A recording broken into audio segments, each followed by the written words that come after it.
Mic check, 1, 2, 1, 2. Our praise to the ever-present creator, God maker.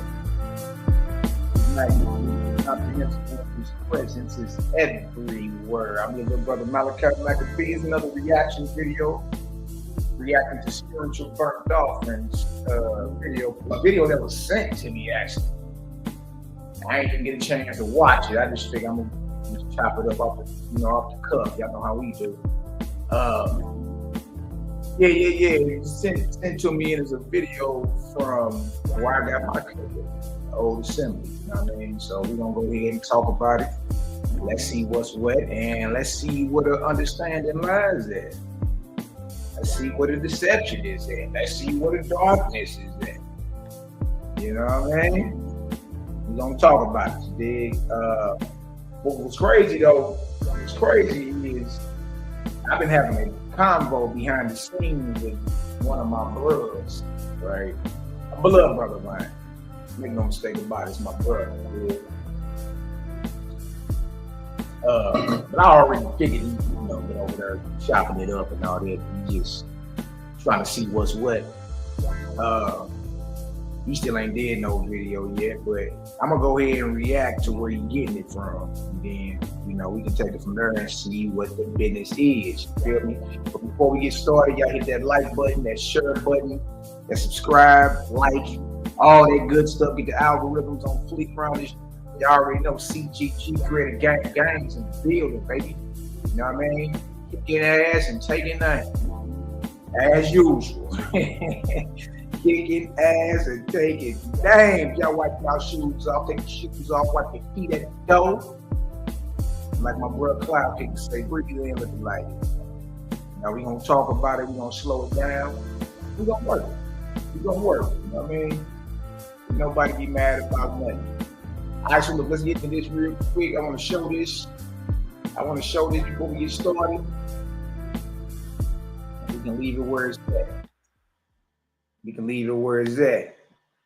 Let me know if I can be heard, family. If I can be heard, drop a 1,000 in the chat if I can be heard. Shout out to the chat. I got Kila Olam Kazdo, Chieftain is key in the building. My beloved sister, love, light, balance. I got my brother Bishop XFGK all day, false God killer. Oof. Well, that makes somebody blow their drawers out, boy. Make somebody blow their drawers out. But before we get started in critiquing the good brothers in the video, salute to the brothers of St. Louis, man. Niggas know what it is. Before we critique these brothers and walking down, I want to show something.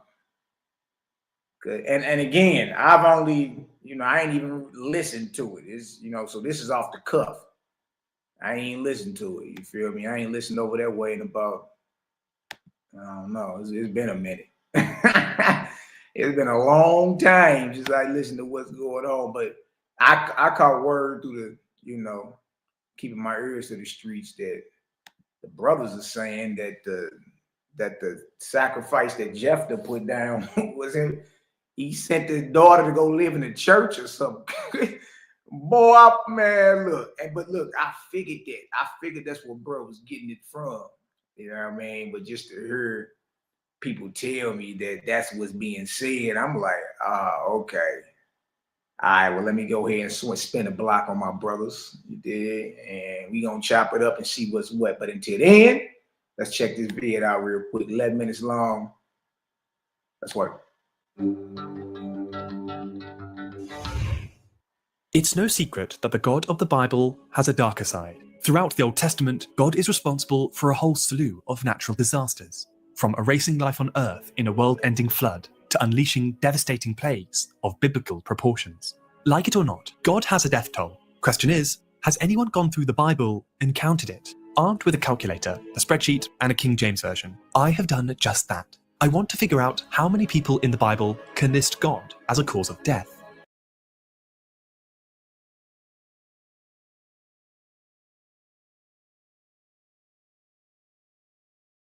He say on with a calculator, a spreadsheet, and a King James Continental Bible. He's about to attempt.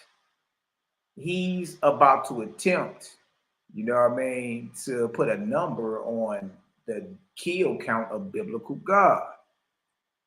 Okay, Nazarene is saying, all right, yeah, I'm gonna do that right now, matter of fact. But hey, cuz he say, man, look, let me figure out how many people biblical God done killed.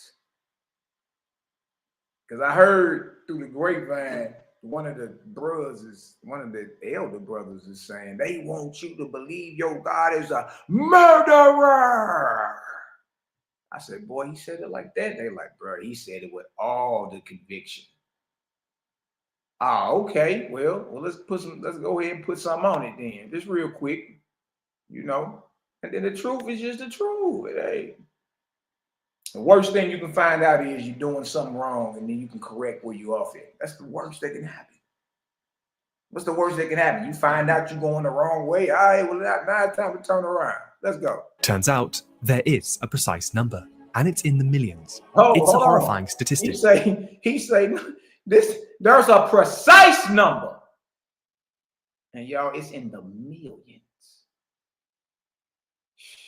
It's all over but the shout. especially compared with Satan, who has a measly 10. But what? Especially compared to Slick Willie himself. And Slick Willie, Calypto Louie, according to Doom calculations, only got 10 bodies. Good night. What does this mean? What's the explanation behind this figure? All this and more as we unravel God's biblical kill count.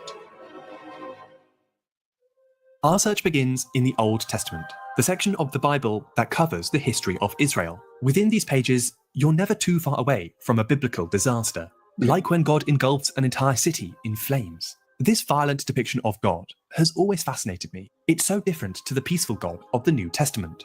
I want to find an explanation for this behavior, one that's rooted in the history of this book. But to know what we're dealing with, we need some numbers. How many people does God actually kill in the Bible? So I opened up a copy and began counting. It felt like going through a celebrity's Twitter feed and finding some unsavory things from the past. But instead of old tweets, it was the Old Testament. Here are some examples of what I found. And fire came out from the Lord and consumed 250 men. Then the Lord sent poisonous serpents among the people, and they bit the people, so that many Israelites died. At midnight, the Lord struck down all the firstborn in the land of Egypt. I collected them into a single spreadsheet. This vast document records God's biblical death count. Each entry has a brief description and a corresponding biblical verse. I'm not the first to attempt this, by the way. I've relied at times on the work of Steve Wells, an author whose book and website contain a meticulously thorough list. In the Bible, deaths caused by God fall into two categories, one with exact numbers and one without numbers at all. I'll start my search in the parts where the Bible gives precise figures. Some of these biblical outbursts incur a very high death toll indeed, like when 50,070 men are pulverized for glimpsing inside the Ark of the Covenant. But that's nothing compared to the time when God sends an angel to wipe out 185,000 soldiers in one night. It's nice to see a Bible-accurate angel in its natural habitat. Other incidents are plain strange. In one story, a group of boys tease the prophet Elisha for being bald. They say, and I'm directly quoting here, "Go away, bald head. Go away, bald head." Upset by these hurtful comments, the prophet calls upon God to teach the boys some manners. Suddenly, a pack of bears appear to eat 42 of them. I'm still not sure what the moral to this tale is. Don't tease bald people? The numbers keep adding up, and the total. But what you'll notice is when you start bringing these things to people's conscience and say, well, look, man, you know, they was joking around with the prophet. He called him bald head. He cursed them in the name of the Lord, his Lord. And the Lord respected the curse and sent some birds to chew up these little jokers. So this is how you know the gospel is real. The story says it objectively. You can read it. That's what it says. It puts the number on them. What somebody that's under the God spell will do, will say, no, that didn't happen. That was 42 prophets of Baal. You see, it's all over but the shout. The story don't say that.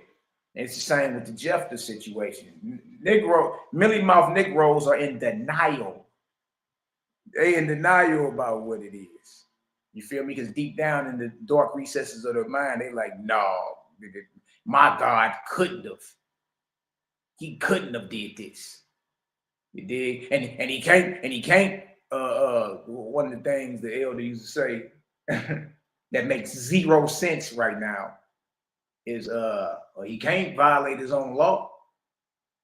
God can't violate his own law. Well, last I checked, genius. The last I checked, genius, was there's a commandment and a law not to kill. What is he doing right here? You see, that's what I'm saying. It takes you to slow down, and a lot of your breakdowns are 30 years past expiration. And a lot of y'all don't know because, you know, he's a funny guy.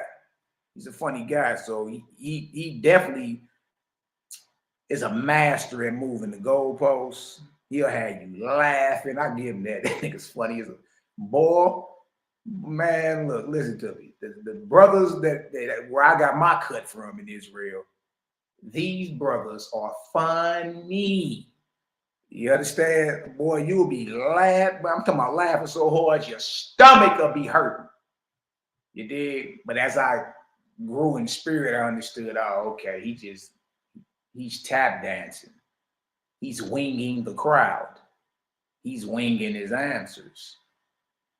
You understand? And then when I got to know him a little better, I peeped what he ride around to. Yeah. You a joke teller. You a comedian. That's all you listen to when you ride around in your car.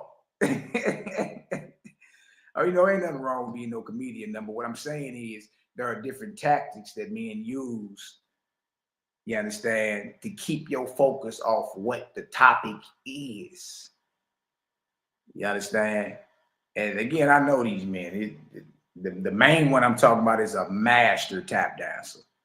And that's why he'll never debate me, because he know I know him and I know how to deal with him. I'm going to put him in the corner. You ain't, and hit you with all body blows. You ain't getting out this corner until you take a knee, boy. You know what I mean? So, I mean, I be hearing the little subliminals. People bring me subliminals all the time. You dig? But you know, I know you. You can't get that off with me. You can get that off with your minions. You can get that off. Look, wait till we start watching this video. I'm pretty sure. Look, I know your tactics. You feel me? I know them well. Know them very well. You feel me? You can't get that off over here. You can't put on your Gregory Hines tap dancers and think you about to tap dance about this ass whooping. Nah. Body blow, headshot, body blow, finish him. That's what it is. That's what it's been. You feel me? And on the real, since I got my cut over there with y'all should have been walk me down. Boy, what is you talking about? What is all this gum bumping? And I just seen you, nigga, what, 6 months ago? I just seen you and your wife. It wasn't none of that. No, you was skinning teeth, wasn't you? Yeah, you was skinning teeth. It's all good. I'm just saying, like, the internet, you got the internet thinking it's the opposite of what it really is. All right? I'm hearing you saying that they want you to believe your God of the Bible is a murderer. Well, I mean, numbers don't lie, right? We up to 79,800 bodies so far. And we ain't even 3 minutes into the video. Let's go. The total gets larger and larger. If you add up all deaths that the Bible attributes to God, you arrive at 2,559,449. Good night, boy. Good night. I ain't write it. What is you talking about? What is you talking about? God, he can't violate his own law. What is this? The law is thou shalt not kill. Thou shalt not shed blood. Kill, murder, however you want to play around with the word, it's the same thing, bro. Or you want to go over whatever. Well, that's innocent blood. Well, last I checked, all the animals that were slain are innocent. They ain't did a damn thing to you or God, but exist. Last I checked, babies sucking at the teats or the paps of their mama. You understand? Or innocent. They ain't did a damn thing to you. But God still called for the death of them. You see, you got to watch all the tap dancing. And it sound good until you slow somebody down. When you slow them niggas down, all this shit go off the table. You know what I mean? It go way off the table. Watch this. Let's keep looking. A murderer. Boy, you add all the deaths up, it's 2.5 million. And counting. Watch this. 2.5 million. Compare that with the 10 deaths attributed to Satan. An overwhelming majority. And that's in the book of Job. The 10 deaths attributed to Satan is the story of Job. But Satan still had to go get permission from the Lord to do it. Comes from the Old Testament. There are only 4 God-related deaths from the New Testament. It's a big statistic for sure, but we're not even close to the real figure. So far, we've only... He just said 2.5 million ain't even close to the exact number. The real figure. Counted deaths where the Bible gives an exact number. We haven't added up the parts where no number is given. For example, how many people is a city or an army? 1,000? 10,000? The best we can do is use historical estimates and rely on educated guesswork. Adding them all up, the number now jumps to 4,681,116. Ouch. But there's one more event we haven't yet factored in, the Great Flood in the book of Genesis, the cataclysmic event where God decides to drown everything underwater, sparing Noah and his ark full of animals. Using the internal dating of the Bible, the year of the flood would have been 2348 BC. All we need to do now is figure out what Earth's human population would have been. Historical estimates range from 14 million to 27 million. I'm going to settle somewhere in the middle and say 20 million. Adding this to the count, we arrive at the final number. Ready for it? God's biblical kill count, including the flood and other estimates, is 24,681,116. Good night, boy. Good night. He using a calculator, the King James Continental Bible, and a spreadsheet. And it's saying the biblical God got 24 million bodies on him. 24,681,116 bodies. They want you to believe your God, biblical God, is a murderer. They start tap dancing, I'm pretty sure. You know what I mean? But numbers don't lie. Numbers don't lie. Even if you ain't want to add the extra 20 million, you still at 4,681,116. 4 million. Good night. So 24 million bodies, 25 million if you round up, is what biblical God is responsible for, his kill count. I'm not the one making this stuff up. I ain't the one that authored the Holy Bible or any other spiritual holy book y'all want to run around here with. And not me. All we do is examine the info and put it out there. You know what I mean? In the end, the decision is yours. It ain't y'all grown ass men. You can let another grown man look you upside your head and convince you otherwise, or convince you that what you reading is wrong. You know what I mean? Y'all got to get that together, man. Y'all supposed to be men. Let your nuts drag, boy. Watch this. Watch this. This is an eye-watering number. To put that into context, that's approximately 34 Hotelagers. Maybe subscriber count is not a helpful metric. God's divine death toll is a statistic that some would rather not know. But again, it's using data gathered from the Bible itself. Even if we remove the flood and the various estimations, adding up the exact numbers the Bible gives us is still in the millions. So why is God's biblical kill count so high? And what does this say about God? This is a really difficult conundrum in the field of biblical studies. It's also an uncomfortable truth that's kept religious thinkers occupied. In fact, this debate goes back to the dawn of Christianity itself. In 144 AD, a Christian thinker called Marcion had an idea. What if there are two gods? A vengeful God of the Old Testament and a loving God of the New Testament. Marcionism, as it came to be known, was a popular theory in its day. Having two gods explained why there's such a discrepancy between the two opposite depictions of him. But Marcion and his two gods theory was swiftly denounced as one of the very first Christian heresies. His critics accused him of cherry-picking. You can't just remove the bits you don't like. Plus, isn't there supposed to be one God? Like it or not, the Old Testament God is here to stay. So, how else have people attempted to explain his death toll? There are plenty of religious and theological explanations for God's biblical kill count, but I think the one rooted in history is the most satisfying. To understand God in the Old Testament, you have to understand the world the Old Testament came from. To the ancient Hebrews living in 500 BC, God was depicted as a great king, ruling creation from his celestial throne in the sky. Now, an ancient king does two things. The first is to uphold the law. The Old Testament is full of sacred rules. There are 613 of them. Like, don't worship false idols, and keep the Sabbath day. In the Old Testament, you have to understand the world the Old Testament. Yeah, God sitting on the throne.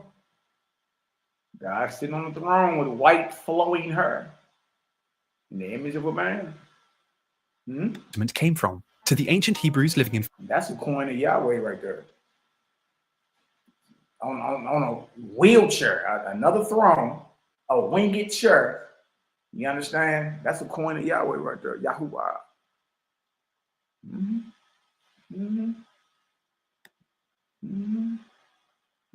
Game, what you think? Playing? Hold on. You know I know. No, we'll go back there. Hold on. Let me show y'all something. I think he's a game. That's a depiction of Yahweh on that. This right here is El. This right on Wikipedia. El, deity. Right.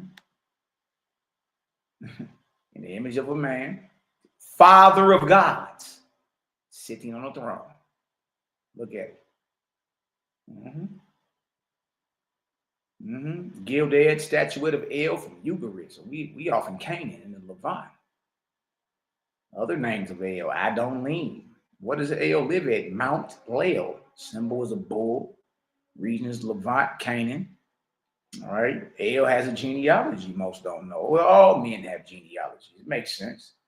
Consort, Asherah, other wives, children. Who are some of El's children? Now, this is according to history. Okay. Anat, Ashtar, Baal. Baal look weird as hell. Mot, Shahar, Shalim, Shapash. Who? Yahweh. Yahweh. Yahweh is a son of El. They go the same image. Surgical with it, Jay. Surgical with it. That's Yahweh or Yahweh. What is we talking about? Are we playing? Yahweh or Yahweh was an ancient Levantine deity. Worshipped in Israel and Judah as the primary deity of the polytheistic religion of Yahwism. Wow, polytheistic. Worshipped in Israel and Judah. Yahweh he's a Levantine deity. Worshipped primarily by Israel and Judah. But notice it said it was a polytheistic religion. Though no consistency exists regarding the deity's origin, scholars generally contend that he is associated with who? Edom, Sir, Edom, Paran, Teman, and later with Canaan. Yeah, so some say, either he's a son of El or he moved around like a man from these various locations, like men travel, right? And eventually moved into Canaan and became the chief deity of the Israelites. This is in history. Yahweh and El are two different gods or deities. One is the Father, one is the Son. See, they'll never tell you this. You know what I mean? Only when you get the Bible, you dig, after a certain point, Yahweh and Elohim become combined. And now you think Elohim is Yahweh and Yahweh is El or Elohim. And Elohim is plural. El is the singular. El is the singular form. You understand? Elohim is plural. Right? So if El, right here, the father of gods, is singular, guess who the Elohim are? His genealogy. Baal, Ashtaroth, Mot, Anat, Shalim, Shapash, Yahweh, Yam. Equivalence to Yahweh, equivalence to El. And the Syrian equivalent to El is Dagon. Dang. Really? Okay. The Mesopotamian equivalent to El is Anu, like your Anunnakis and all that. Yeah. Enlil. Roman equivalent is Saturn. Hurrian equivalent is Kumarbi. All right, just to show you, I just went there to show y'all that, the whole connection between El and Yahweh or Yahweh, historically speaking, they two different deities. One is the Father, one is the Son. But they're both depicted as men sitting on thrones. If y'all got that understanding, drop a 1,000 in the chat. Drop a 1,000 in the chat. We ain't making none of this stuff up, man. It's just a lot of our people are in denial. That's it. You're in denial about what this is. Let's get back here. Now that we proved that image right there that's an actual ancient depiction of Yahweh. You understand? Sitting on a throne. Going back to 500 BC. the 400 BC Persian period. Look at Yahweh. That's wild. Let's keep going. 500 BC, God was depicted as a great king, ruling creation from his celestial throne in the sky. Now, an ancient king does two things. The first is to uphold the law. The Old Testament is full of sacred rules. There are 613 of them, like don't worship false idols and keep the Sabbath day holy. A lot of deaths in the Old Testament are because people break God's rules. Worshipping a golden calf, zap. Collecting wood on the Sabbath day, zap. Opening the Ark of the Covenant, mega zap. In every instance, people are told not to, but they do it anyway. The death penalty may seem harsh, but those are the rules. Disobey a divine law and expect a divine punishment. An eye for an eye, as the biblical saying goes. A saying, incidentally, that's been borrowed from King Hammurabi's Code, a collection of Babylonian laws that predate the Bible considerably. Like any good Mesopotamian king, the God of the Old Testament was a divine rule maker. Judge, jury, and executioner too. But maintaining law and order is only half of a king's duties. What else does an ancient ruler do? He goes to war. A large proportion of God's biblical deaths are connected to warfare, whether that be granting Israelites victory in battle or using superpowered angels to demolish enemy armies. Similar to the deities of neighboring societies, the biblical God was viewed as the protector of a nation, and so was often described as a warrior. In fact, one of the oldest bits in the Bible, the Song of Moses, is a poem praising God's military might. The Lord is a warrior. The Lord is his name. Pharaoh's chariots and his army he cast into the ocean. His chosen officers were sunk in the Red Sea. It's the closest thing you get to biblical heavy metal. The writers behind the Old Testament wanted to describe God as a powerful king, a king who upholds the law and ensures success on the battlefield. It's a gruesome affair, but hey, who said being a king was easy? Compared with other ancient deities, the biblical God is a pretty nice guy. Take the flood story. At least God is described as regretting his decision. In another version of this ancient myth, the Epic of Atrahasis, the reason why the gods drown humankind is for partying too loud. Centuries later, when the New Testament writings came along, Christian writers no longer used words like judge and warrior to describe their God. Instead, they used words like father. Now, fathers don't execute their subordinates. They forgive them, which is why forgiveness and grace are such big themes in Christianity. That's why God's biblical kill count feels so jarring. This gigantic statistic is a hang-up from the Old Testament. These ancient Hebrew writers pictured God in a very different way than we do today. To them, death was simply part and parcel of being a god. Combing through the Bible and calculating God's death toll culminates with a frightening number. It can be quite hard to make sense of. I'm not religious myself, so I find historical explanations like these the most helpful. It's one of those head-scratching questions that have kept people busy, and probably will do for centuries to come. Ooh. Hey, thanks for watching. Oh, wait, boy. That's a lot of blood. That's a lot of dead bodies right there. You know what I mean? All right, so this right here is the video I'm reacting to. This is actually the old assembly I got my cut from. I know these brothers very, very well. Known them 20 years, a little bit over 20 years. You know what I mean? I wish nothing but the best. Pray for nothing but the best for these brothers, their families, their wives, children, grandchildren, their mentals, all that good stuff, man. You know what I mean? But we got to talk about this. And again, I ain't even watched it. I had a few brothers send it to me who have watched it. And, you know, I was like, well, you know what? I'm just going to spin the block on bruh, you know, and I'm just going to freestyle my recap or my reaction to it. All right. The brother in the middle right there with the, I don't know if that's a light brown or orange shirt on. That's Daniel Solomon. Shout out to Dan. I just seen you, boy. You was skinning teeth. You had your gold showing and everything. It's all good, big dog. Salute. To the right, on the end of the screen on the right, that's my Ariel Al Ben Israel. My brother with the great orator skill. That boy is cold with his pronunciations and enunciations. That's bro, man. Shout out to you, your family, all that. Ariel, Al Ben Israel, seen you too. You did, and you ain't never get back though. Yeah, me and the Bruce saw you. we ran down on you in Israel at your shop. You dig? Y'all was chewing on some fish or whatever, and hey, we gonna talk about the elephant in the room.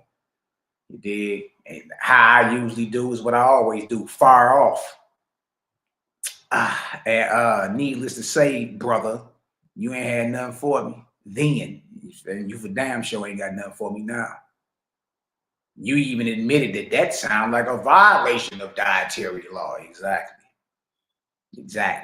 Well, can you send me the scripture? We sent you them scriptures, boy, in 30 seconds flat. You hit back and was like, oh, I never. Oh, okay. You was just telling us to send the scriptures so you can get us up out of your face, boy, because that heat was turning up. Boy, you already know, boy. It walked you down too. You and Israel. Y'all both was like, damn, yeah. I'm pretty sure y'all ain't tell Daniel Solomon about that. He probably would have demoted you, Dick Rose, to the left. Well, to Daniel's right, but to the screen's left of Daniel, brother with the headband on. It's my brother Zebediah. Boaz salutes there, man. Always been cool, always been cordial. You know what I mean? I done made music with this brother and everything. The brother actually is gifted when it comes to the music. Shout out to Zebediah, his family. You know what I mean? My sis and them, you did. I assume y'all still together or whatnot, but hey, send my love and light. And to the far left, to Zebediah's right, is the artist bro, Elisha. Shout out to Elisha, his family, his wife Miriam. Shout out to Miriam. No, I'm saying his 4 children, you know what I mean, nieces, nephews, everybody, man. You know what I mean? Ain't nothing but love and light. I ain't talked to you since the last time you threw something out there that was false, claiming somebody got me out of jail. You dig? And I'm like, nah, nigga, you heard that wrong, Jack. You really don't know what's going on, do you? You feel me? So, and just to let you know, they get me out the clink, it was $25,000 cash only, no 10%. The money that was put up for me was $6,800 for a lawyer. You dig? In which I paid that back while I was in jail. You know what I mean? I balanced the books while I was still in jail. Nigga, what did you mean? So whatever was put up, I gave right back 72 hours later while I was in jail. So no, ain't nam nigga get me out. What did you talk about? You know what I mean? Just to clear that up. But look, it ain't nothing but it's solid over here. But we about to go ahead and pick you boys apart. And look, y'all know me. I'm liberal, so y'all know me. And you know how I'm coming. I ain't coming to play tiptoe through no tulips, Monty Cuddle. You know what I mean? And I ain't even here to make nothing personal. You feel me? Because that ain't what this is about. This is about doctrine, right? There's somebody done lost the light. Somebody is in darkness and somebody has the truth. Well, let's see. So shout out to the old assembly. I still got plenty of loved ones down there, plenty of brothers and sisters, plenty of nieces and nephews. Salute. It ain't nothing but love and light over here. I bid you all peace, shalom, all that good stuff in the name of the ever-present creator, the God maker, whose presence is everywhere and whose magnitude is incomprehensible. You got a higher authority than that?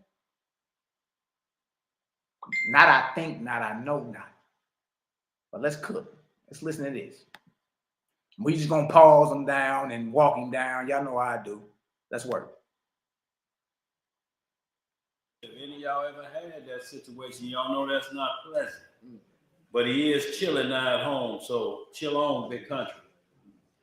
And also, y'all just want to say shouts out to the worldwide audience that continue to support the ministry, y'all. Without y'all,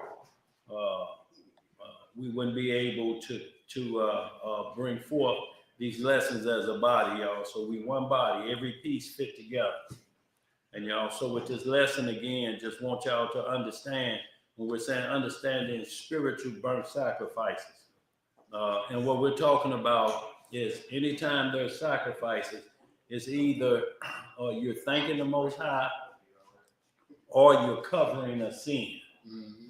Now, this... Hey, you know, the ironic or the oxymoronic phrasing of your title, though. You know what I mean? The oxymoronic phrasing of your title. Shout out, right on, Mahar. I'm gonna show jump there. But the oxymoronic phrasing of your title, spiritual burnt sacrifices. Let me help all y'all out with something. Every sacrifice is spiritual. I'm gonna say it again, just in case you ain't get it. Every sacrifice is spiritual. Why do you say that, Malachi? I say that because who does it go to? It goes to a deity. It goes to a God, a spirit. So again, you watch the sorcery, because dude for to play around. Look, I know these men. You did, especially Daniel Solomon. All right, listen to me. He is the master of word salads. He is the master of tap dancing. You dig? The fact that you even put spiritual on the sacrifices shows that you don't even know what the hell you talking about. Right? You can't point to one sacrifice in the Bible that wasn't spiritual. Not one. And every last one of them was what? Every last one of them. Especially when you're dealing with Leviticus and Exodus, and even when you're dealing with the ultimate sacrifice of who we call Yahushua or Yahshua or Jesus. Huh? I would assume you believe that's a spiritual offering. Yeah, but something physical died. Blood was spilled. So every sacrifice, you know what I mean? Every sacrifice is spiritual. Let me show that real quick, just in case anybody think I'm playing. I was like, come on, bro. You gotta, you know what I mean? You gotta put away these 30-year-old expired teachings. You understand? We done already slowed you down. That what you've been saying is off. It may have got you may have got away with it in the 90s. You know what I mean? But it's off. What do you mean, Malachi? Let's go right here. Leviticus 1 and 3, and we'll come back. Leviticus 1 and 3, and we'll come back. All right. If his offering be a burnt sacrifice, this is a physical offering, something is going to be killed. Something's blood is going to be drained. Something is going to be chopped in pieces and thrown on the altar. All right. If his offering be a burnt sacrifice of who? The herd. Let him offer a male without blemish. He should offer it of his own voluntary will at the door of the tabernacle of his congregation before who? The Lord. The Lord is a spirit. The Lord is a God. That will make this burnt sacrifice spiritual. Every sacrifice is spiritual. What are you talking about? Watch this. Let's go to sacrifices. Olah. Burnt sacrifices. Olah. In the Hebrew. Listen to it. Why is this thing messing around? It's easy work, man. You just got to slow down, take yourself about it, and just be real with yourself. There's no reason to lie on what it says. It says what it says. Strong's H 5930. Olah. Olah. Second entry. Olah. Olah. All right, now watch this. I'm going to scroll down. All right. Look what it says. It says burnt offering 264 times, burnt sacrifice 21 times, ascent 1 time, go up once, right? Olah usually is a holocaust, as going up in smoke. A burnt offering is a holocaust. That's where the small hats get their whole thing, you know. They look at what they went through as Hitler offering them up as a burnt offering, a holocaust. See that? Now watch this right here.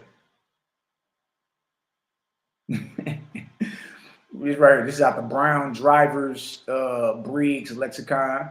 It says Olah is a noun, it's feminine, whole burnt offering, that which goes up to who? Heaven. Yeah, every burnt offering, every sacrifice is spiritual. That's so you mean understanding spiritual?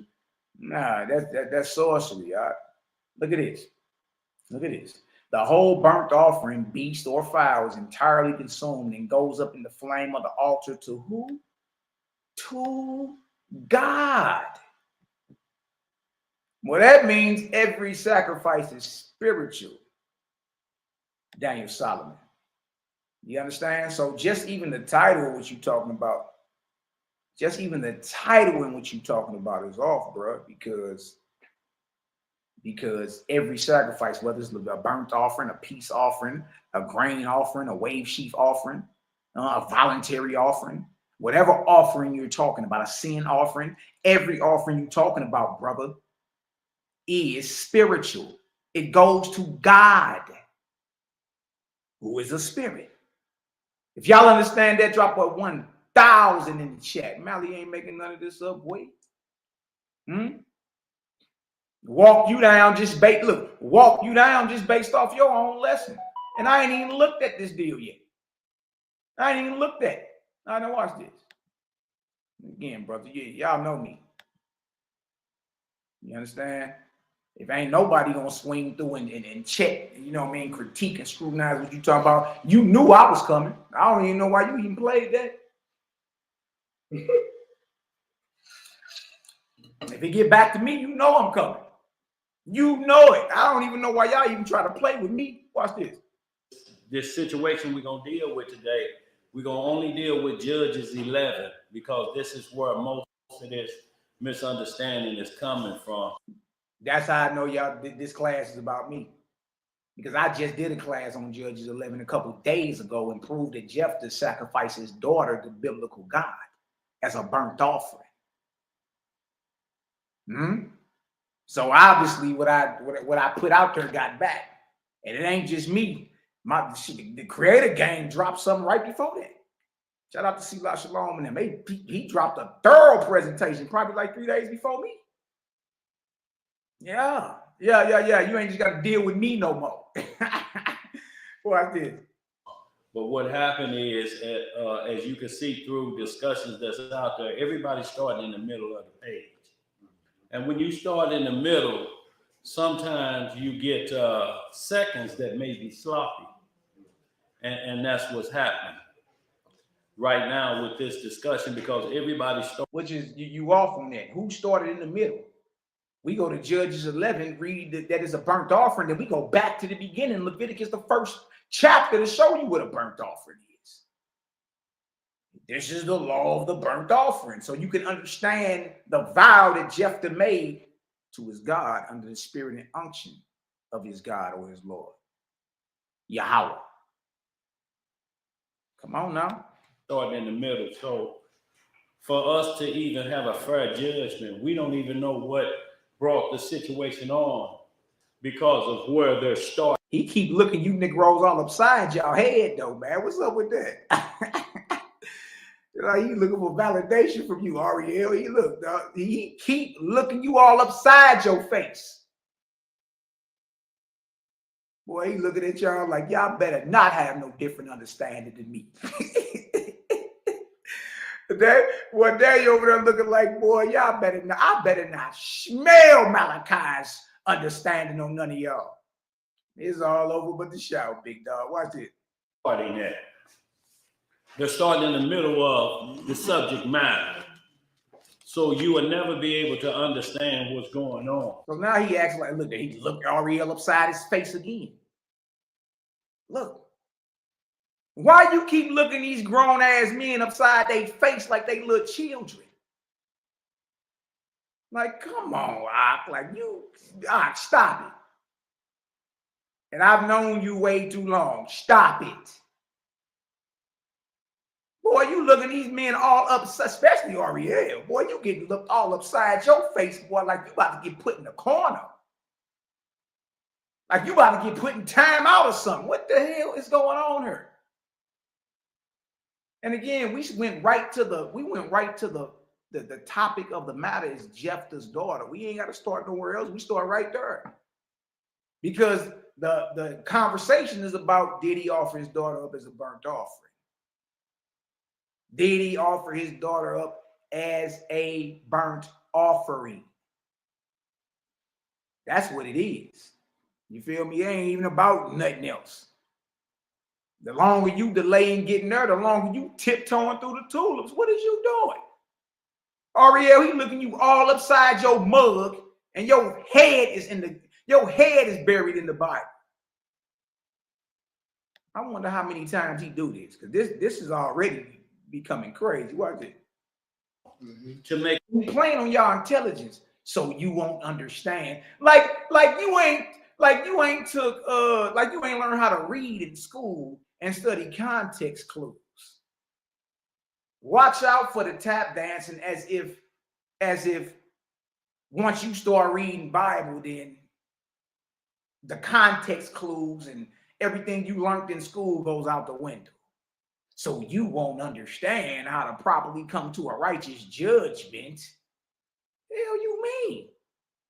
We know how to read words in English and then look them up in Hebrew, look them up in Greek, cross compare, go grab precepts. We know how to do all that. He talking to y'all like y'all in kindergarten. Watch this. Make a fair judgment. They don't care. The only thing they want is doubt in your mind that your God is a murderer.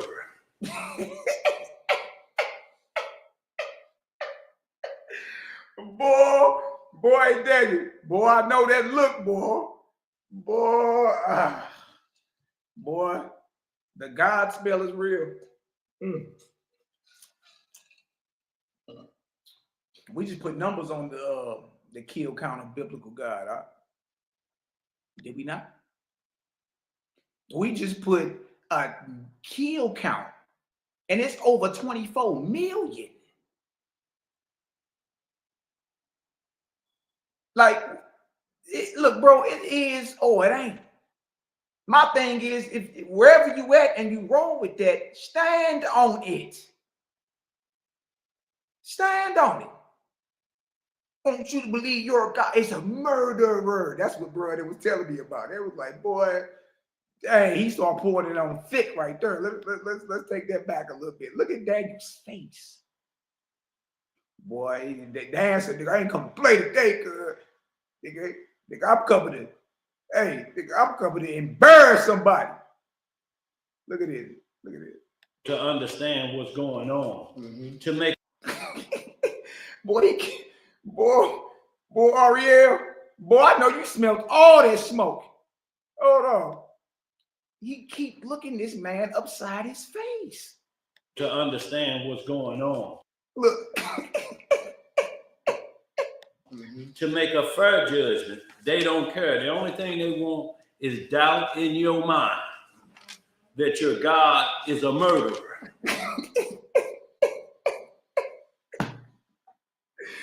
Hold on, man. Hey, it wouldn't be so funny if I ain't know. I know, bro, man. I know him very well. You know what I mean? I know him very, very well. So it wouldn't be as funny. It's almost like an inside joke. You got to kind of know Dan. You know what I mean? But damn, bro, you out of your league on this one, bro. You out of your league on this one. You know what I mean? A lot of those breakdowns, brother, are 30 years past expiration. And you ain't got it, bro. You ain't got it. You've been like Saul of Tarsus said, you've been comparing yourself amongst yourself. Y'all ain't outside though. Y'all not outside doing. You know what I mean? Like for everybody that you got scrutiny for, I find it quite ironic. You won't debate nobody about nothing. Man, what is you talking noise for? Niggas step in the dojo. The only way to prove if your fighting style is better than mine, we gotta get it on in the dojo. But you don't want to do that. Ratzak, right? Kill. Look at this. Let me show y'all. Think it's a game? Won't you believe your God is a murderer? Well, Exodus 20, where it says, thou shalt not kill. The word for kill is ratzak. Watch this. Strong's H, 7523. Ratzach. Ratzach. What does ratzak mean? Malachi?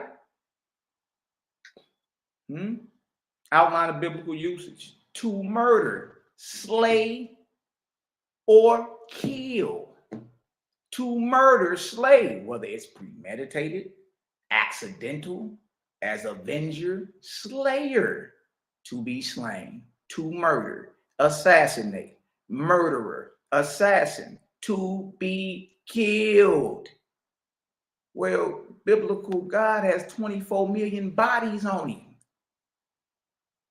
What you mean? We just put the numbers on it. The lowest number is 2.5 million. Hold on. I thought, what you mean? Want you to believe that your God is a murderer? Hold on. I thought the Bible said this. Surgical with it, Jake. Walk you down. Hold on. What you mean? You don't know that your God is a killer, boy? No, you ain't get the memo. You ain't get the memo. See, one of my favorite scriptures to go to when we was out there street teaching. What you mean? Want you to believe your God is a murderer. Ain't that what he said? Deuteronomy 32 and 39. This is the God talking. What do he say? Hold on. Deuteronomy 32 and 39. See now that I, even I am he, and there is no God with me. I kill. Hold on. God telling you he a killer. What the hell are you talking about? What are you talking about? Strong's H 4191.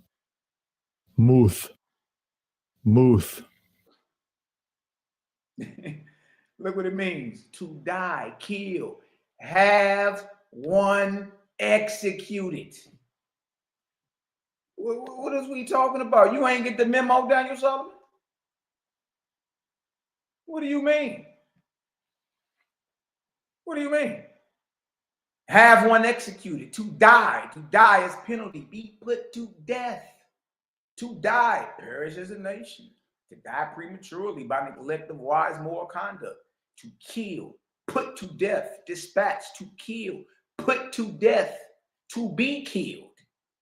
Hold on, what God say? Hold on. What Yahweh say? He say what?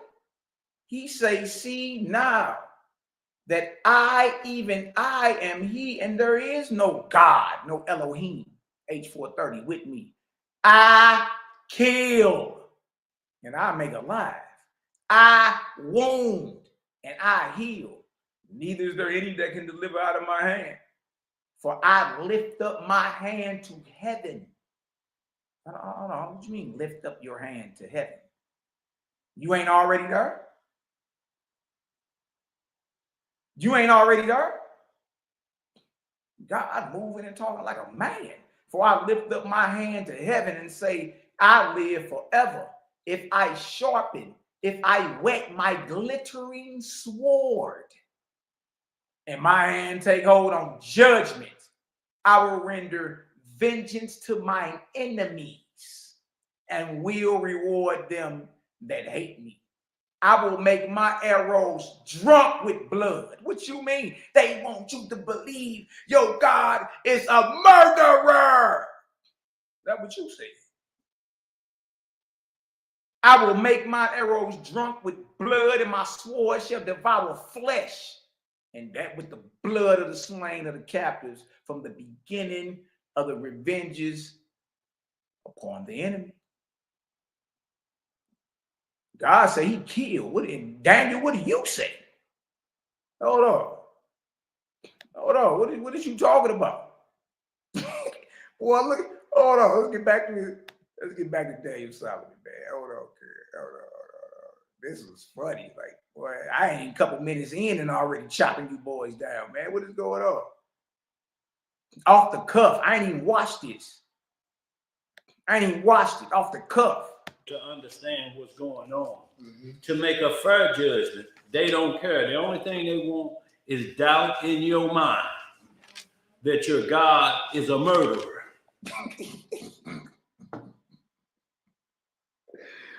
Man, oh my God, Dad. Come on, girl. That's what they're trying to put in your mind, which is reprobate talk. Look, which is reprobate talk, but we just went to the scriptures and showed it. You see? See, somebody really ain't about what they talking about.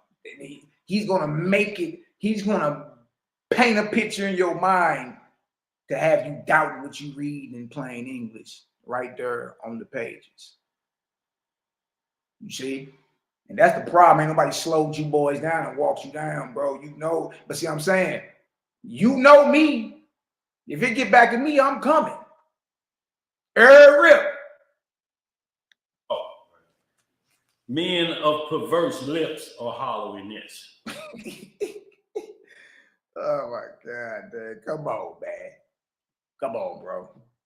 Men of perverse lips, reprobate talk. You know. So y'all, we're gonna get right to it because we got a few scripts to cover. But after, hopefully, the Most High willing, we'll have good understanding of what spiritual burnt sacrifices is. So y'all know how we get down. Everything goes through our one and only high priest, Yeshua HaMashiach. Shout out to the real Yeshua, man. The great son of the creator, did marvelous work and was murdered by urine-drinking, black-hearted bastards. Shout out to the real Yeshua, Joshua, Yahushua, however y'all saying. You understand? Salute. Locally known as Jesus the Christ. He brings forth the law to every male, female, rich, poor, free, bond, Jew, and Gentile. And y'all, what we're talking about sacrifices, let's understand, whenever there's a sacrifice, there has to be a priest to make that offering to the Most High that is acceptable. That's what we must understand first. What are the rules concerning sacrifice? Okay. Like, how does this debunk Judges 11? How? Well, you know, even under the order of Aaron, you can't forsake the Levite within your gate. So no matter where Israel was staying, there were Levitical priests within their dwellings, within their cities, within their gates. So if a sacrifice got to go down, guess who they got to bring the sacrifice to? The priest. Come on, bro. You like, look, catch up. Catch up with this, man. But before we get to the rules of sacrifice, there's something that must be performed before the sacrifice even takes place, and it's called obedience. Hey, Dan, it's obedience is better than sacrifice. Better off you obey so you ain't got to sacrifice nothing. Especially if it's a sin offering or a burnt offering. Better to obey, be obedient to the word of who you call God than to sacrifice. And there you go again, looking in the camera like you just made a point, man. Like, what is you talking, man? Look, let me surgical with it, Jake. 1 Samuel 15:22. I heard you talking like somebody done lost it. I'm right off the cuff critiquing your little video. Right off the cuff. Show y'all something. Somebody better tell these young boys that I doze this. I doze this, boy.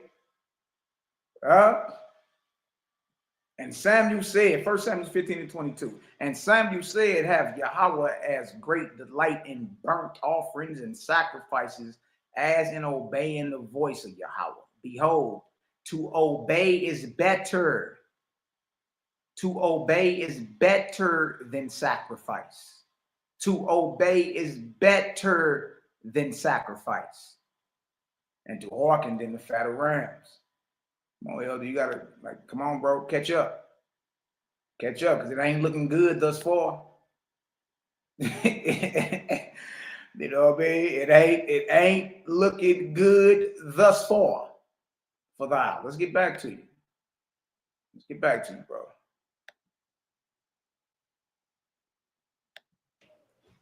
So if we don't understand obedience first, then whatever sacrificing you make could be to the devil.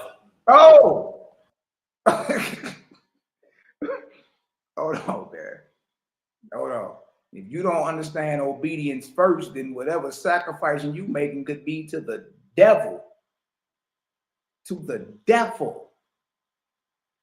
Are you admitting that? Are you admitting that you could sacrifice and in your mind be thinking you sacrificing the biblical God, the real God, but really it's to Satan, the devil? Is that what you're saying? Yeah. So someone can be deceived and really think they sacrificing and doing the right thing, but it's really to the devil? Okay.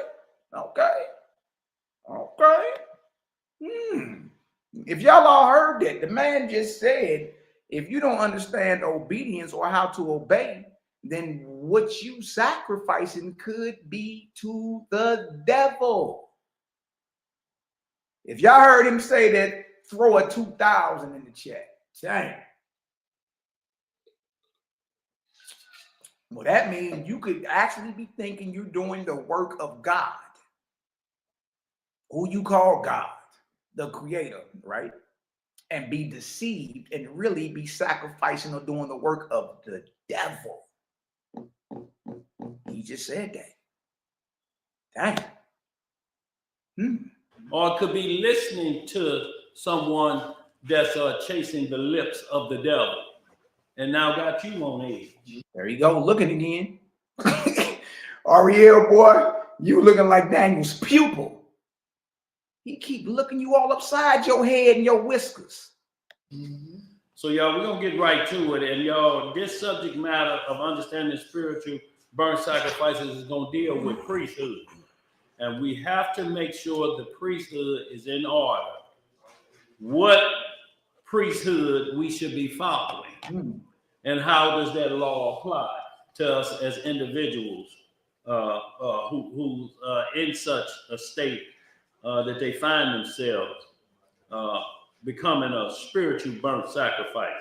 So y'all, we're gonna start this off in the book of the law so we get up to point on what we're doing, and then we're gonna get into this subject matter. And as vows come up, everything that's mentioned, we'll deal with that subject matter with the law. And then we'll determine at the end if it was just. If calling our power, saying he's contradicting himself and going against his own rules, then we'll see at the end of this matter, y'all, when we study it correctly, according to the rules of the Bible, not according to a naysayer or men of perverse lips, and got you already trying to figure out at second base, and you don't even know how you was standing at home plate. Oh, hey, what? Hold on, bro. Hold on. What'd you say? You said trying to figure out second base. Hold on, bro. Like what? Look, man. Like, I don't like. What is you saying? What are you saying, bro? Rules of the Bible, not according to a naysayer or men of perverse lips, and got you already trying to figure out at second base, and you don't even know how you was standing at home plate. You scrapping backwards. Right. Ariel, boy, he keep looking you all upside your head. Backwards. So y'all, let's start this off in the law. We're gonna start it off where sacrifices first started after the flood, and we gonna go right into the laws that deal with burnt sacrifices. And we have to deal with the high priest, because this is a high priest situation. It's either gonna be Aaron, or we're gonna be discussing Melchizedek, or we'll be discussing how one trumps the other when it comes down to sacrifice. Oh, okay. Well, let's do that. Y'all kind of slow with it. Dan. Let's go show the people real quick. You dig? And the order of Melchizedek, king of righteousness, biblically speaking, was around in the earth before the tribe of Levi. Okay, so let's go show in Genesis. Let's go show Abraham running up on Melchizedek. Let's go show that. Let's go show that. And that'll show you that Abraham is up under that same order that you're talking about. Right here. Right here. Let me go ahead and go. We right here. We in Genesis 14. Y'all kind of slow. Y'all dragging on, and let's get right to it. We want to talk about the different priesthoods, the order of Aaron or the order of Melchizedek according to the Bible, right? All right, well, Melchizedek first comes on the scene in Genesis 14 after Abraham finished slaughtering the kings, right? Look at this. And Melchizedek, let's click on it. Let's click on it. Strong's H 4442. Melchizedek. Melchizedek. Here it is right here. My king is Zedek, or righteous, king of Salem and the priest of the Most High God. Right now, don't forget he was in Canaan when this happened.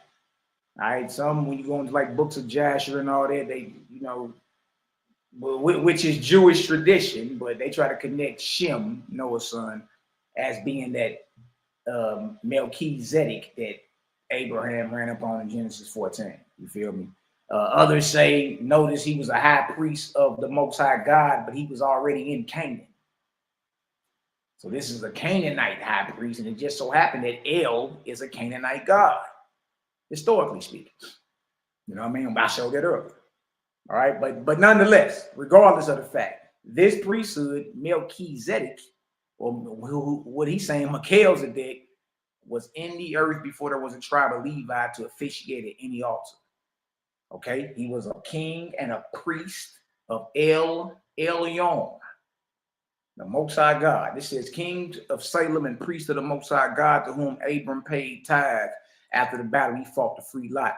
The order of Melchizedek, the order of the priesthood to which Christ belongs. So we see Abraham is under this same priesthood. It's the priesthood that's around before there is a Moses, before there is an Aaron, before there's a tabernacle, before there's a temple, before there's any of that. All right, there's a priesthood. You know what I mean? And here's the priest, Genesis 14:18. And Melchizedek, king of Salem, brought forth bread and wine, and he was the priest of the Most High God. Most High God, God is El. I think it's a game. Look at this. Dang. And remember, they in Canaan.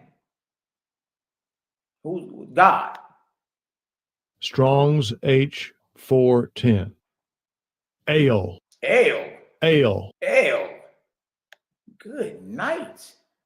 Not Ale. Father of the gods. El. Sitting on the throne. This is who Melchizedek was a priest to. El.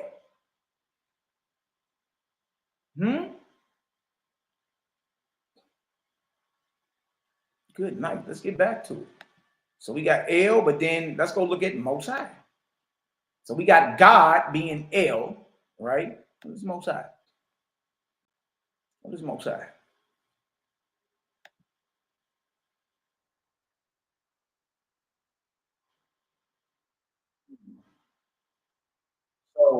So the way, look at that name of God, of rulers, either monarchs or angels, angel princes. Wow.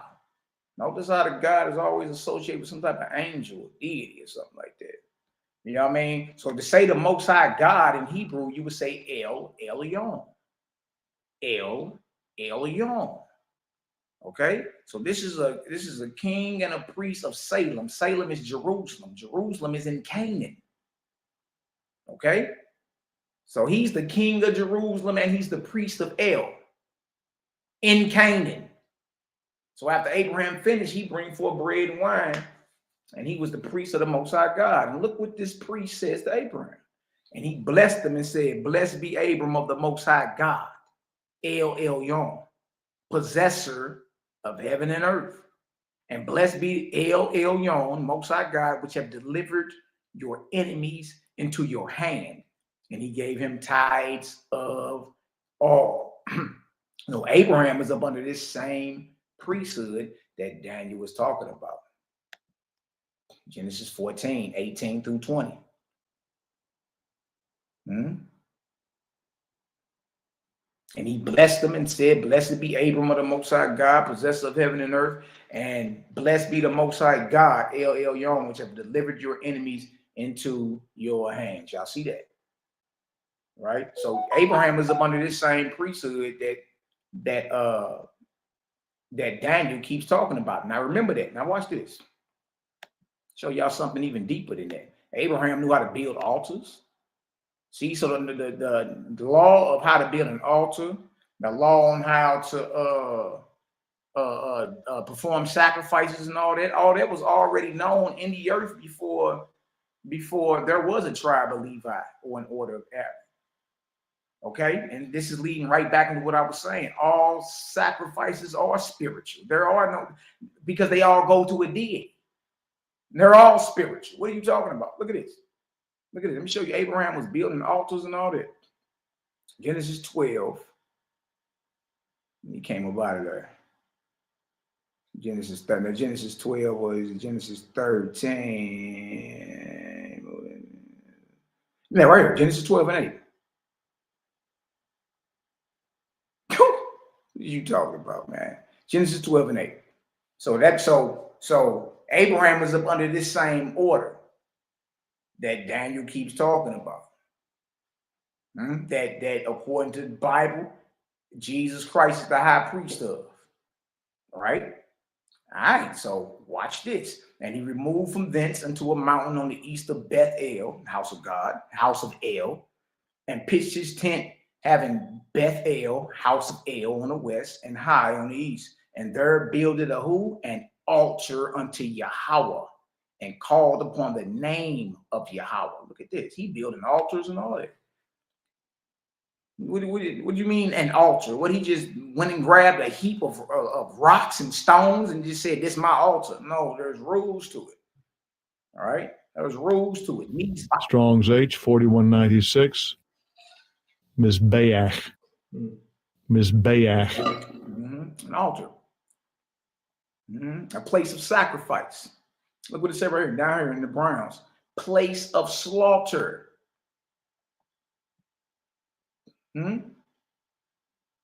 Place of slaughter. Abraham was already building altars. He knew how to perform sacrifices already. Let's go to Genesis 15. Surgical with it. Surgical, Jake. Watch this. Abraham performed some sacrifices right down here. Right down here. Genesis 15. So Abraham knows how to build an altar under the order of Melchizedek. Abraham knows how to sacrifice under the order of Melchizedek. Genesis 15 and 17. It came to pass that when the sun went down and it was dark, behold, a smoking furnace and a burning lamp that passed between those pieces. And the same day Yahweh made a covenant with Abram, saying, unto thy seed have I given this land, from the river of Egypt, Nile, unto the great river, the river Euphrates. That's all the way over in Iraq. That's really supposed to be the biblically speaking, the promised land, according to this, is from the Nile River, Nile Valley, all the way over to modern day Iraq, Iran, over that way.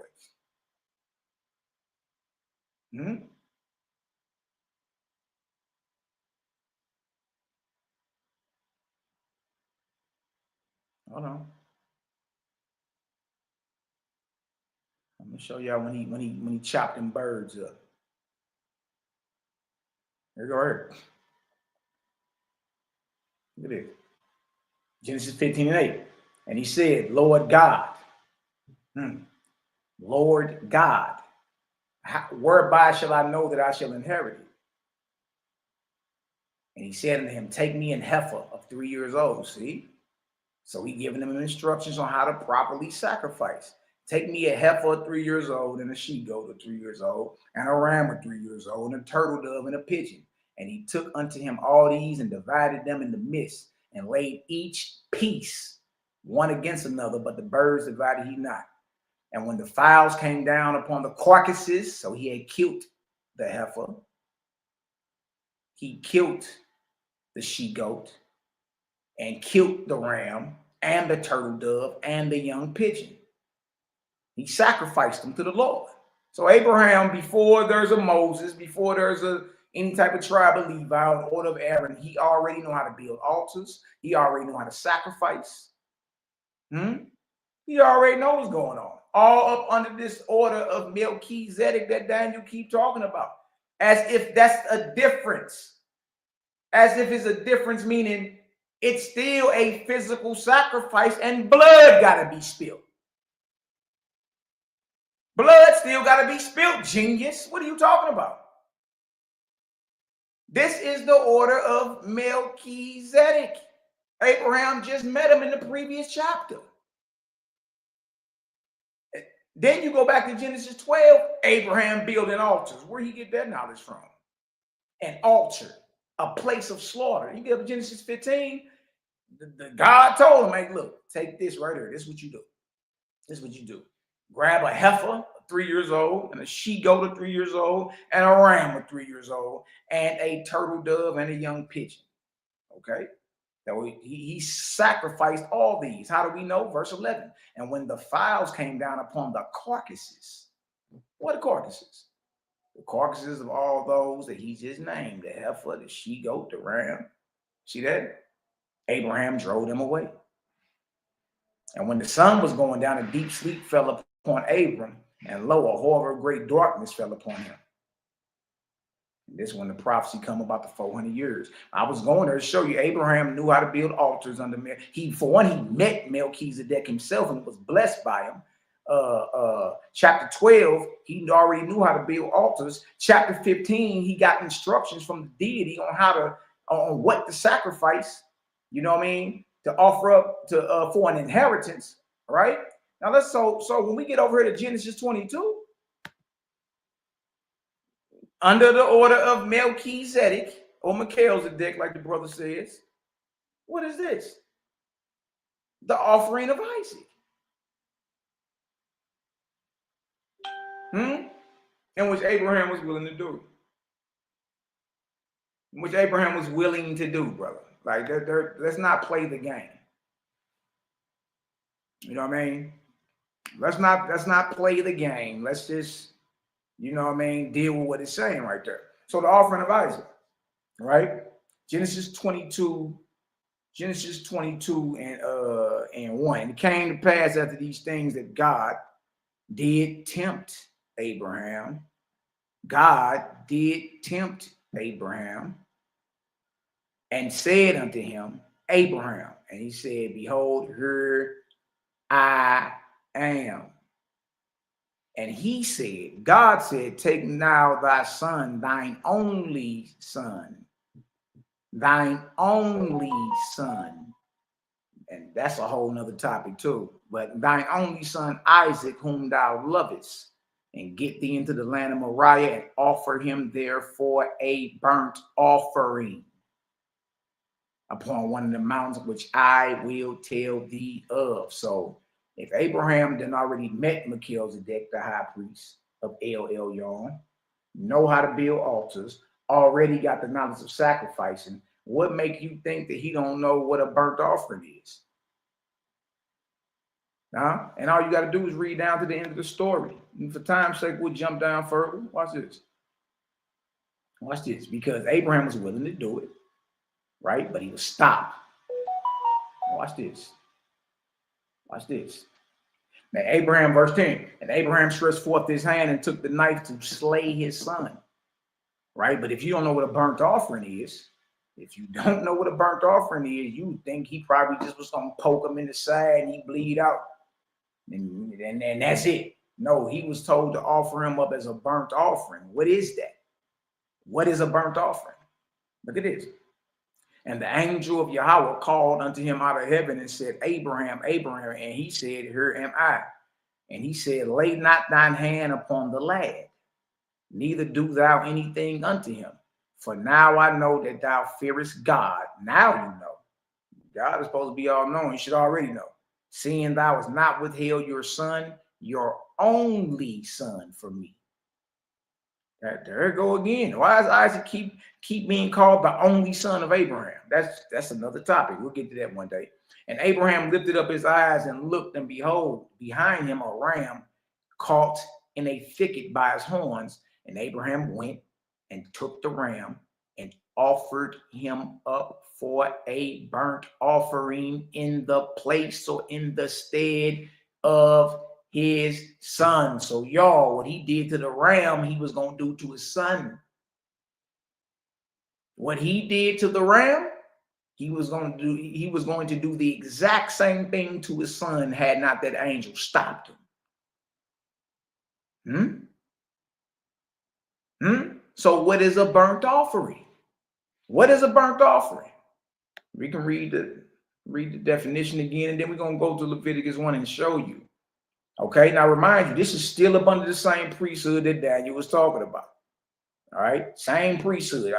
Altars already met Melchizedek, know how to build altars, know how to sacrifice, even know what a burnt offering is. Even know what a burnt offering is. Right?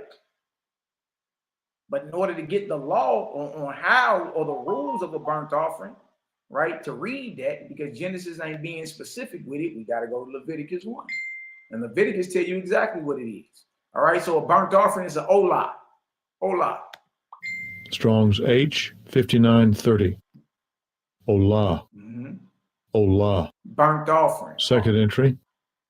Olah. Olah. Whole burnt offering, ascent, stairway, steps, a step, or usually a holocaust. Boy, ascent, burnt offering, sacrifice, go up to. And don't forget, it's to God. The whole burnt offering, beast or fowl, is entirely consumed and goes up in the flame of the altar to God. So it's killed. And the reason it's spiritual, because it's offered to a spirit, God. Right? And it's supposed to be symbolic. This physical offering is supposed to be symbolic or spiritual for the ascent of the soul in worship. All of the victim, it would have been Isaac. All of Isaac would have been laid on the altar, except Isaac's hide and such parts as could not be washed and cleaned. Wow. So what Abraham did to the ram caught in the thickets, he would have did to his son Isaac. If y'all understand that, if y'all see Malaki Macabee is not making any of this up, y'all drop a 3,000 in the chat for the arc cycle of Cosmon, man. We just here to work. That's it. Shout out to the haters, jaw jackers and naysayers. Yeah. We love y'all too. Gang in this thing, baby. Gang in this thing. You know what I mean? Drop a 3,000 in the chat for the arc cycle of Cosmon, man. See what he did to the ram, he was going to do that exactly to Isaac. He was going to do that exactly to Isaac. Right? What is a burnt offering? What is a burnt offering? Like y'all need to get more rapid fire with these you know what I mean, with your breakdowns, Dan, and back to back, bro. Like, what is you doing? You taking all day to get to it. You know what I mean? And you still got your Gregory Hines tap shoes on, boy. You know what I mean? Nah, you can't get that off over here. You ain't doing them with tap dance. Let me show you what Abraham would have had to do to Isaac and what he did to the ram. Nice show. You know what I mean? You think a game? What you think you playing? Shout out to the Cloud Kicker Cosmon, Cal in the building. Y'all go like, subscribe, share. Shout out to the Bronze Joe. Yep, y'all tap in with your bro, man. Recent author. I don't know who the hell. Who the hell is Niecy Hawkins? Okay, little mama. Go smell your own breath. Go tend to your man if you got one. Go tend to your man if you got one, because this ain't what you want. I'm never finna lip wrestle with no woman. Go get your man so he can get so we can punch on him and his God. Emotion. That's all y'all can bring to the table. You can't bring nothing real or solid. You know what I mean? Yeah, I can't bring nothing real or solid over here, man. They already know. Why you think won't none of them elders debate nothing? Or none of they flunkies? I ain't finna debate nothing, man. You dig? Shout out to the big homie in the building, Nehemiah Bond. What's the word up? Love, light, and balance to you. Shout out to my brother Daryl Cosmon, DK in the building. Y'all go like, subscribe, share. The Bronze Yo report. Like, subscribe, share. Last I heard, for any Daniel Solomon flunky or anybody pumping, you know, numbers and like this is about how many numbers of views anybody got. Last I read, wide is the gate that leads to destruction.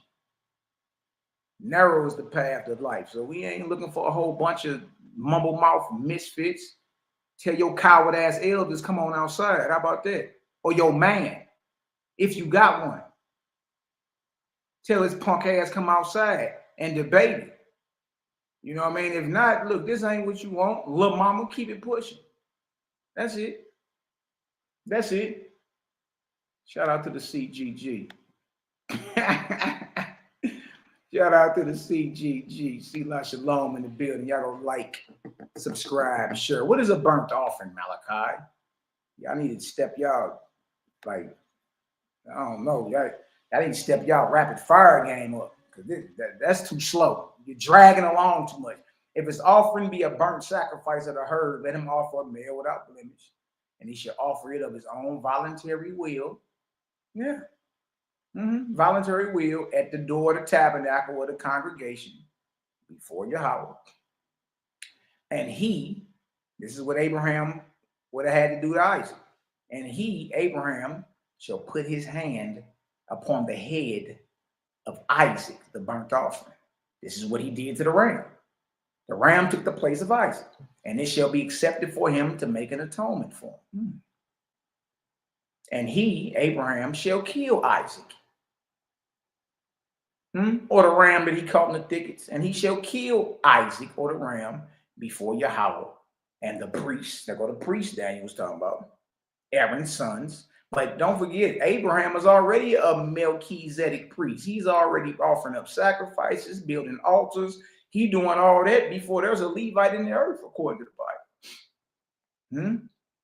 And the priest, Aaron's son, shall bring the blood and sprinkle the blood. This is what Abraham would have had to do to Isaac.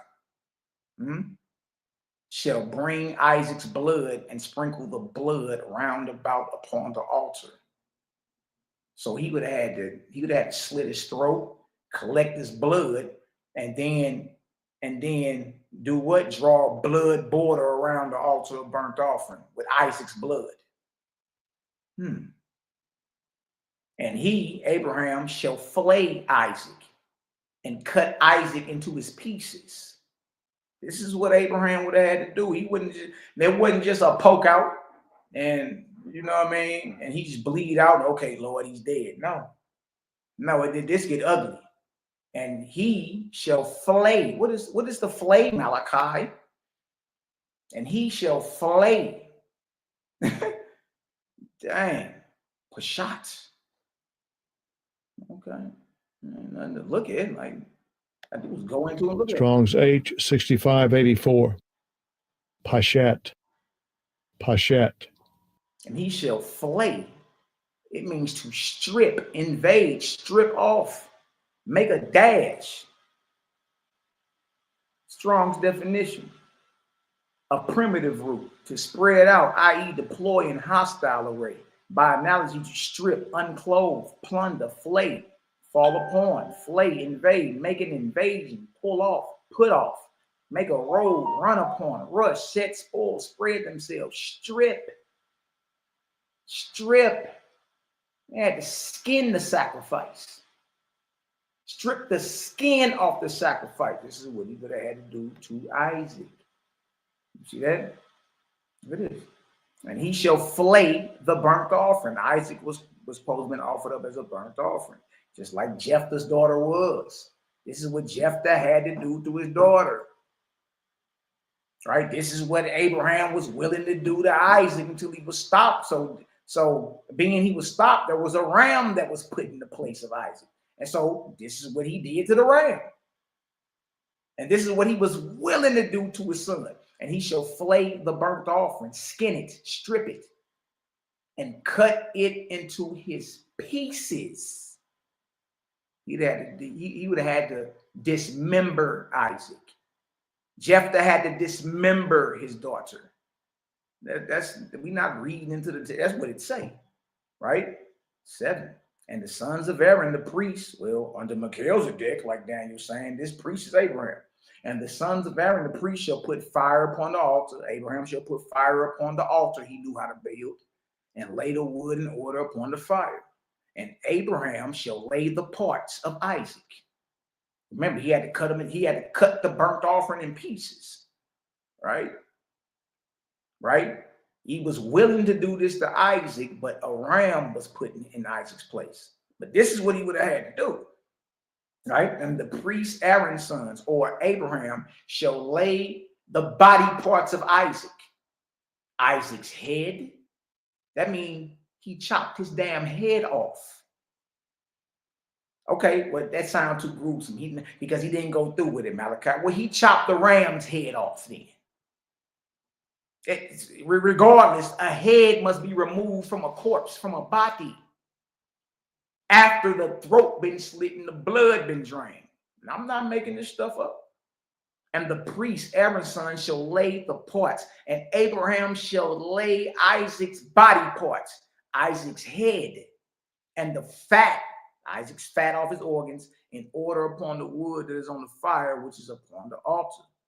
But Isaac's inwards and his legs shall he wash in water, and Aaron, and not Aaron, I'm gonna say Abraham, because we're talking about a Melchizedek offering.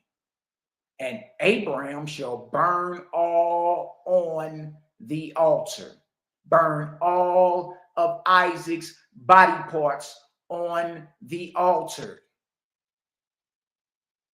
to be a burnt sacrifice, an offering made by fire of a sweet savor unto Yahweh. This is what that is. So we can do the Melchizedek Aaron game all day, because Abraham was told to offer up Isaac under the order of Melchizedek. He was willing to do it, but a ram was put in Isaac's place. Well, this what he did to the ram is what he was willing to do to his son. Abraham under order of Melchizedek met Melchizedek, was blessed by him. Right? Abraham under the order of Melchizedek already was sacrificing in Genesis 15 for an inheritance of the land. And the man was building altars already, all under the same priesthood that Daniel was talking about. And the ultimate sacrifice, according to the biblical narrative, under the order of Melchizedek, is who everybody called Jesus Christ. And that was a physical death. It was a physical death. Blood spilled and everything. Good night. It did. So the whole order of Melchizedek versus Aaron, as if that explains away there still has to be a blood sacrifice, right? That's a false, played out understanding of what's really happening. Even under the order of Melchizedek, blood still was spilled, right? Blood still was spilled, and the rules or the orders of the sacrifice still was kept. If y'all understand that, drop a 9,000 in the chat, man. Melchizedek and Aaron, both sacrifices are still bloody. You know what I mean? Are still bloody. It is what it is. Who the hell? I don't even know who this heifer is. Let me get you about my, what do you call it? Talking about somebody is a 10th wife. What the hell are you talking about? It's all good, little mama. Keep listening. Smell your own breath. You probably one of the ones that'll kill your child if your God told you to.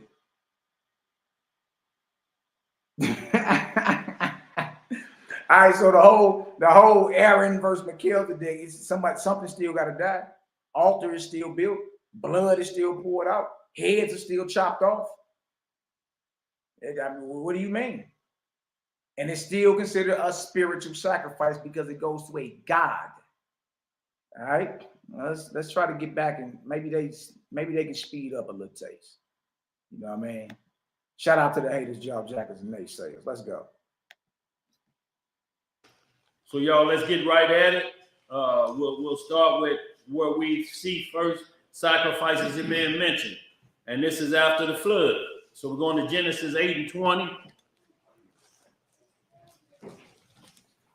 And then we'll get into the law of this. Now, remind you, we supposed to be talking about Jephthah sacrificing his daughter as a burnt offering to the Lord. What are you doing in Genesis? Yeah, you're stalling.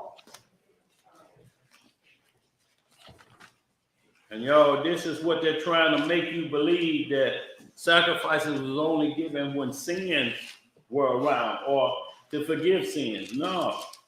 Who said that? Who said that? Bro, you just making stuff up as you go.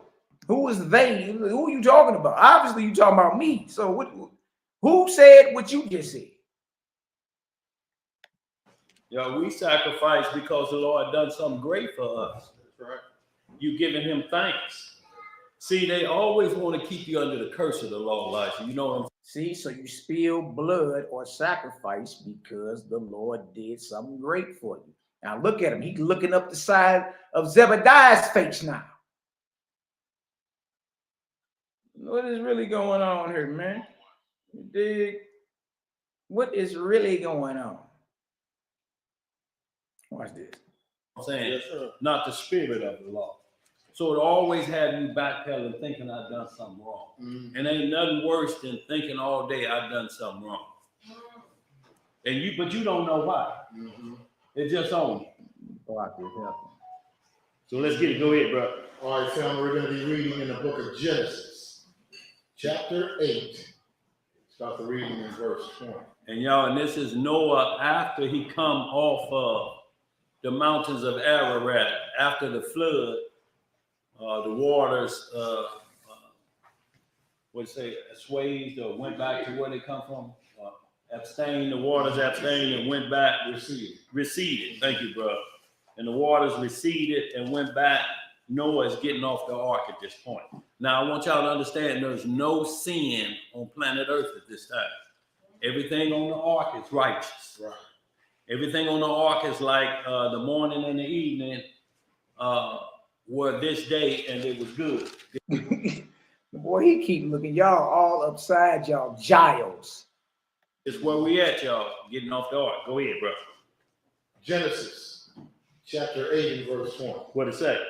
And Noah builded an altar unto the Most High. You see, the first thing, it's an altar, y'all. This is always about altars.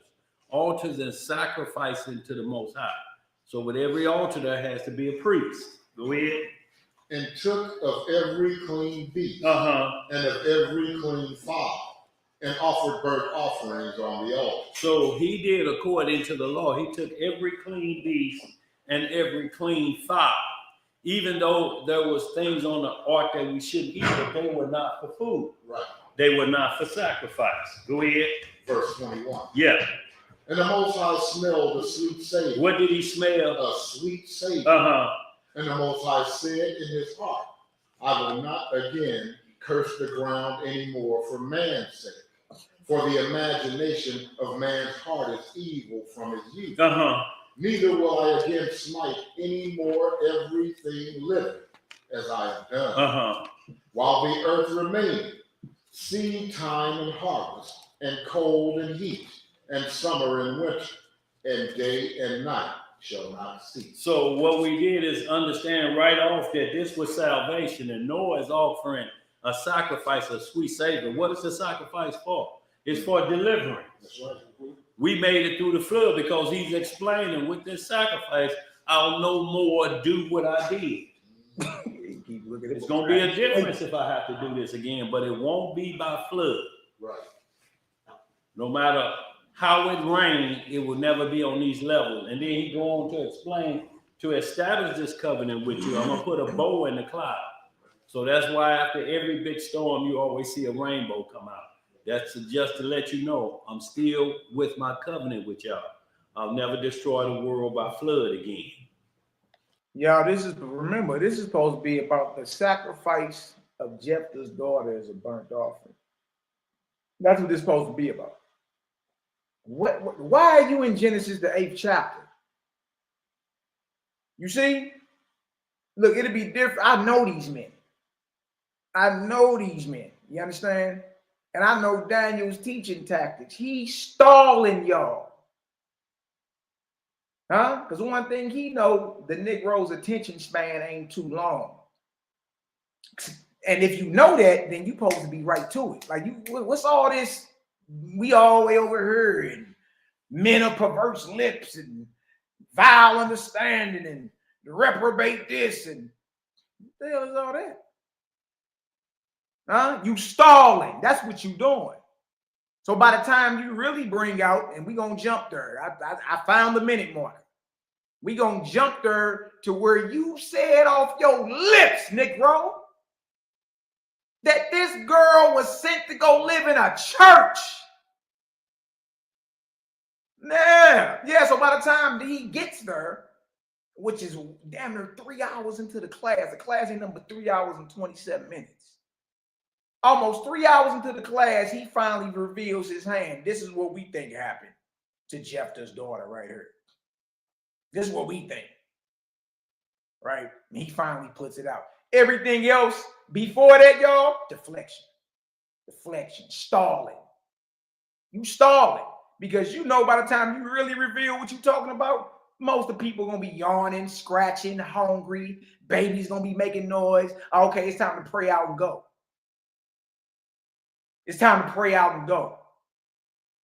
You see, you stalling, you tap dancing as usual. You got your Gregory Hines shoes on as usual. Get to it. Like we shouldn't even be all the way over. Go right to the store. They gonna show the people what a burnt offering is. Go look at this vial. What are you doing? What are you doing? You know what you're doing? Stalling.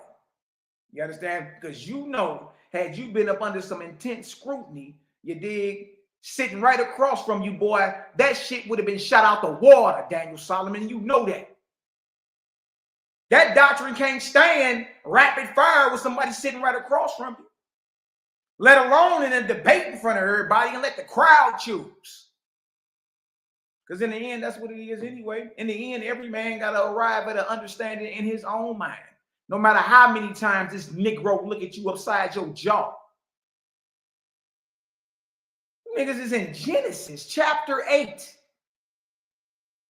That's like, come on, bro. Let's get past it. Okay, let's go. I see y'all in Leviticus. Let's get there. Let's jump up or something. This is dry. Like, y'all got to get better than that. You know what I mean? Like, get to it. Y'all won't last out here. The very men y'all make fun of all the time and crack jokes on, none of y'all will debate these men. None of y'all debate them. And that men will roast y'all. And I don't even rock with them. But them, the very men that y'all talking about, that y'all scrutinize and make jokes over all the time in the nation of Israel, will roast you niggas in a debate. Hands down. You look, listen to me. You not ready. And nobody over there ready. Facts. I'm not saying that just to be cracking some jokes. I'm speaking truth. Speaking truth. It's too slow. You're too dry. You understand? You ain't going to no type of definitions. You ain't comparing and contrasting. You just dry with it. And then you come with the ad homs and the personal attacks and subliminals. But you ain't rapid fire though. You ain't back to back with it though. You stalling. That's what you doing here. Let's see what you talking about in Leviticus. Leviticus 1 and 9. Oh, you okay? 1 through 9. I'm finna say you skipped the head part. You probably need to go back. Probably need to back this up. We're gonna back it up to 1. Okay. Yes, sir. The book of Leviticus, chapter 1, in verse 1. Yeah. And the Most High called unto Moses, and spake unto him out of the tabernacle of the congregation, saying, Speak unto the children of Israel, and say unto them, If any man of you bring an offering unto the Most High, ye shall bring your offering of the cattle, even of the herd and of the flock. If his offering be a burnt sacrifice of the herd, let him offer a male without blemish. He shall offer it of his own voluntary will at the door of the tabernacle of the congregation before the Most High. Now read that again, because this is free will, and this is what we wanted to be understood. Exactly. It's free will. All upside your, but Daniel, stop little boying these men. Ariel, he all upside your face, boy. He all upside your face. Like you better not, I better not sniff a, your understanding better not be close to a Malachi's. Boy, you're going to be removed from your post. Bro, we all know it's voluntary. All you got to do is read the story. It ain't a forced move. It's voluntary. We all know this. Right? But notice how Ariel is reading when it comes down to the gruesome parts of that. The chopped off heads, the chopped off legs, the cut out organs, meaning you had to open up his chest cavity, the cut off fat, the slitting up the throat and the collecting of blood so you can draw a blood border around his altar. They don't get into them details because those details reveal what has to happen with a burnt offering. Hence, that's exactly what Jephthah did to his daughter. Hence, that's exactly what Abraham was willing to do. Exactly. And let's go ahead and address the elephant in the room right now. Well, most believe that Yahshua the Messiah is a sin offering. A sweet smelling savor to the Lord. What genius? Yahushua was a man that slid through the womb of his mama, lived, cried, laughed, farted, had morning breath, and eventually died a horrible death. And is considered the ultimate sacrifice. So biblical God does accept human sacrifice. And if you believe that Jesus died and he's a sacrifice, the sacrifice, why would you read the story in Judges 11 as if it didn't happen before? Why? Nobody's saying Jephthah's daughter died for the sins of the people, but she was sacrificed to Yahweh. That's an easy read.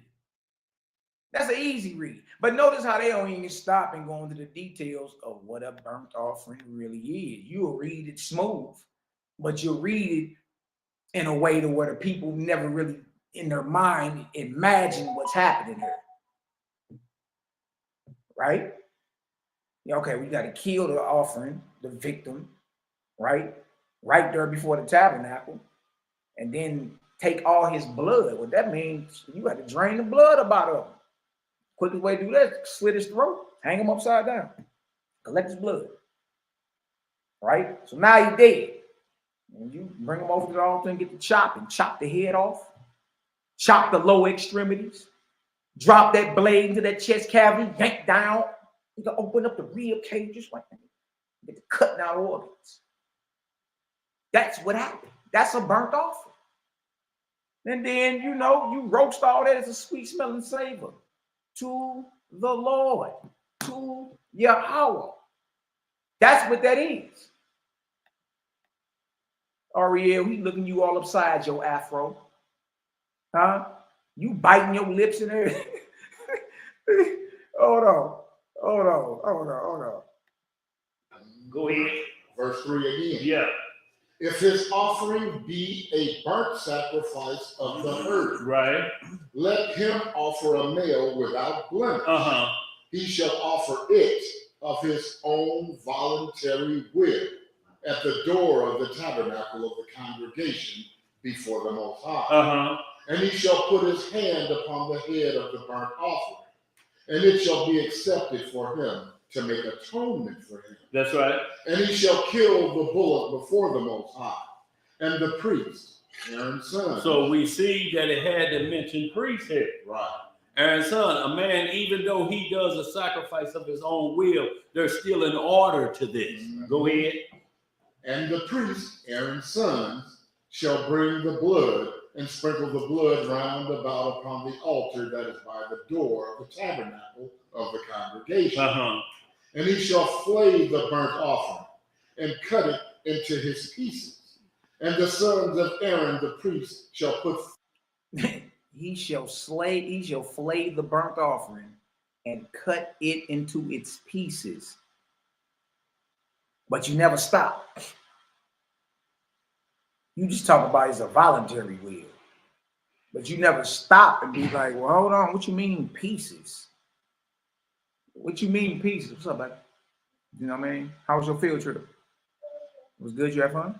Okay, I'm live. Let me count my business. But you never pause and say, well, hold on, this is the ritual burnt offering has to go through. You know what I mean? The head got to get chopped off, legs got to get chopped off. You know what I mean? Chest cavity got to be opened up, rib cages got to be separated, organs got to be cut out, fat got to be cut off the organs. And this is what Abraham was willing to do to Isaac. But he ended up doing it to the ram. All right. This is what Jephthah had to do to his daughter. They're reading it. They're actually reading the whole burnt offering ritual. They're reading it, right? And ain't even made the connection, in total denial, right? That this is what Jephthah had to do to his daughter. This gets real. This gets real. What's up, little jokers? What's happening? Fire upon the altar and lay the wood in order upon the fire. See, and those naysayers will read this knowing and looking at you saying he don't know the order of the priesthoods. He thinking that he actually got, I'm talking about doing that today as a go get a lamb and don't know who the Lamb of God is. Right. Literally, you know what I'm saying? Boy, what? Bruh. What does this have to do with, like, what does this have to do with Jephthah offering up his daughter? For one, it was during the days of the judges, so Levites were around, correct? So that mean Jephthah was up under the order of Aaron. That story is not a Melchizedek sacrifice or Melchizedek story. It's an Aaron story. So exactly what you read in Leviticus chapter 1, down to the priest officiating and everything, because there was a Levitical priest within all your gates. Let's go prove that real quick too, just in case any millie mouth misfit think I'm lying. You know what I mean? Surgical with it, Jake, walk you down. Yeah, Zebediah's leg is shaking like a mug, ain't it, boy? Boy, leg shaking. Let's go Deuteronomy. Somebody better tell these young boys that I do this. Walk you down, boy. So in Jephthah's case, within his gates, there would have been a Levite that would have been able to what? That would have been able to what, Malachi? Officiate at the altar of God. Yeah. Let's go to Deuteronomy. I think it's Deuteronomy 14. Easy work. Easy work. So a priest got to be around. Well, this is the order of Aaron, and Levi was with everywhere Israel was living. Levi was right there. Levi was right there. Think it's a game? What you think we playing?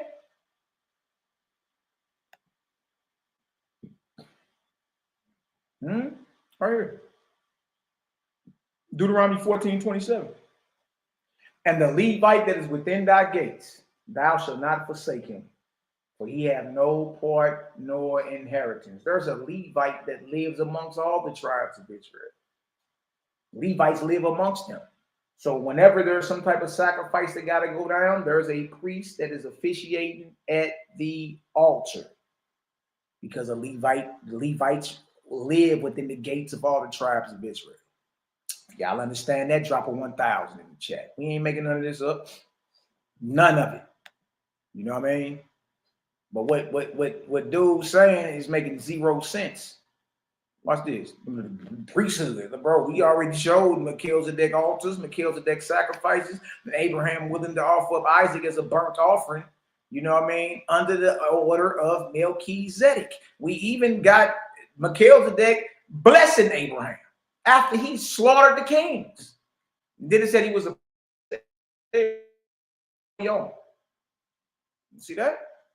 So you can't pull the Melchizedek Aaron card on us because the same sacrifices are going on. It's just they're not Levitical priests; they're Melchizedek priests. Noah, Shem, Abraham, Isaac, Jacob. All these men are Melchizedek priests. You see that? You can't get that off over here. You know what I mean? You can't even get that off. Because we just showed the altars, the blood spilling, and the willing to chop his son's head off, all up under the same order that you talking about. And the ultimate sacrifice for all of time is who we call Jesus Christ, the high priest over the order of Melchizedek, and his blood was spilled. Right? According to the biblical narrative, that's a sacrifice. Yeah, we'll go there. We'll go there. Let's keep listening. So he got you chased in the middle and you're not understanding, but we're going to keep reading. Go ahead. Verse 8. Yeah. And the priest, Aaron's son, shall lay the parts, the head, and the fat in order upon the wood. Y'all, that said the head. How do you lay a head on an altar if you don't chop it off? It already said cut it into its pieces. Come on, man. That is on the fire which is upon the altar. Yes, sir.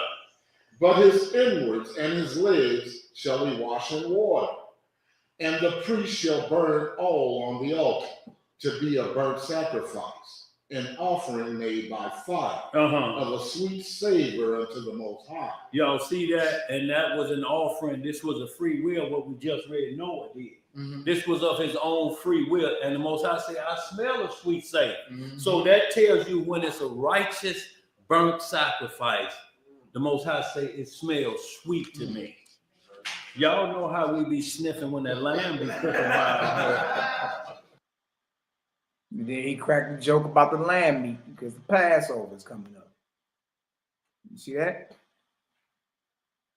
He cracked a joke about the lamb meat because the Passover is coming up.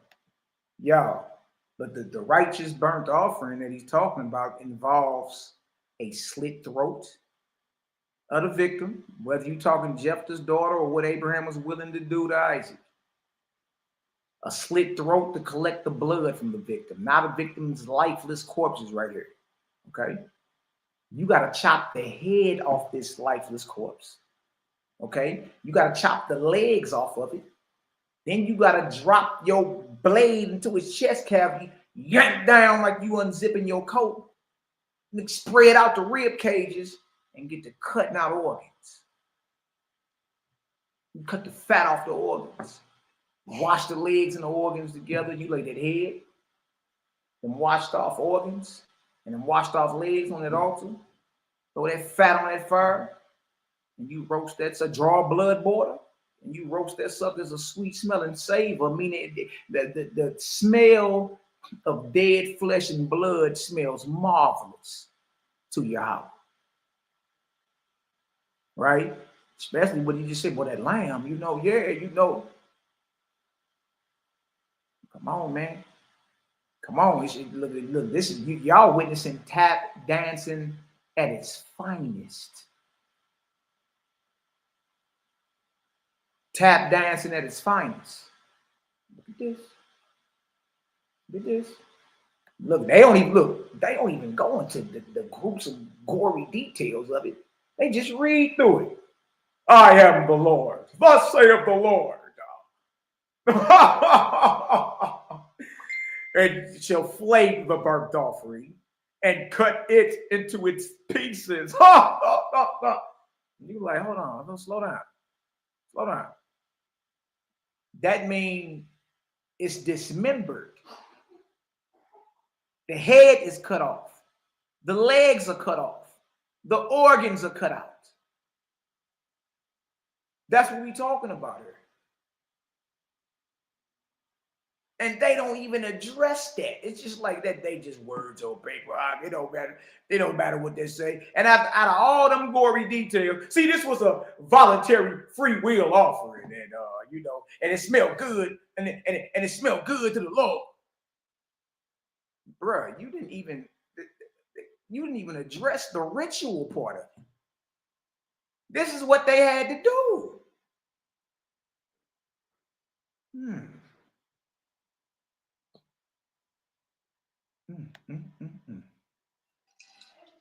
Shout out to the cloud kicker. What do you say? Burnt flesh smells sweet? Question. Hell to the knob. You ever smell any type of burning flesh? Dead flesh, period, stinks. Let alone if you burnt it. Burnt flesh smells sweet. Why your God need the meat burned? Is it possible that God feeds off the gaseous or the atmospheric part of the smoke? Well, why barbecue the babies? Did you eat them too?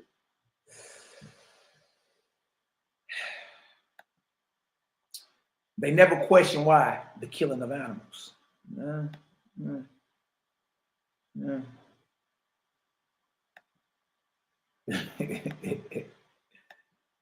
man. Shout out to all my brothers and sisters down in the still rock with bro and them. You know what I mean? It ain't nothing but love. You dig? It ain't like that. It's just like, look, y'all, look, it's time to catch up. Catch up. You up under a tap dancer. You understand that specialize in winging his answers. He's a wing master. He is. He's a wing master. And Daniel, I've told you this to your face, brother. I've told you this. You know what I mean? All you got to do is take the bull by the horns and call it for what it is. You understand? Stop tap dancing, no. You tap dancing.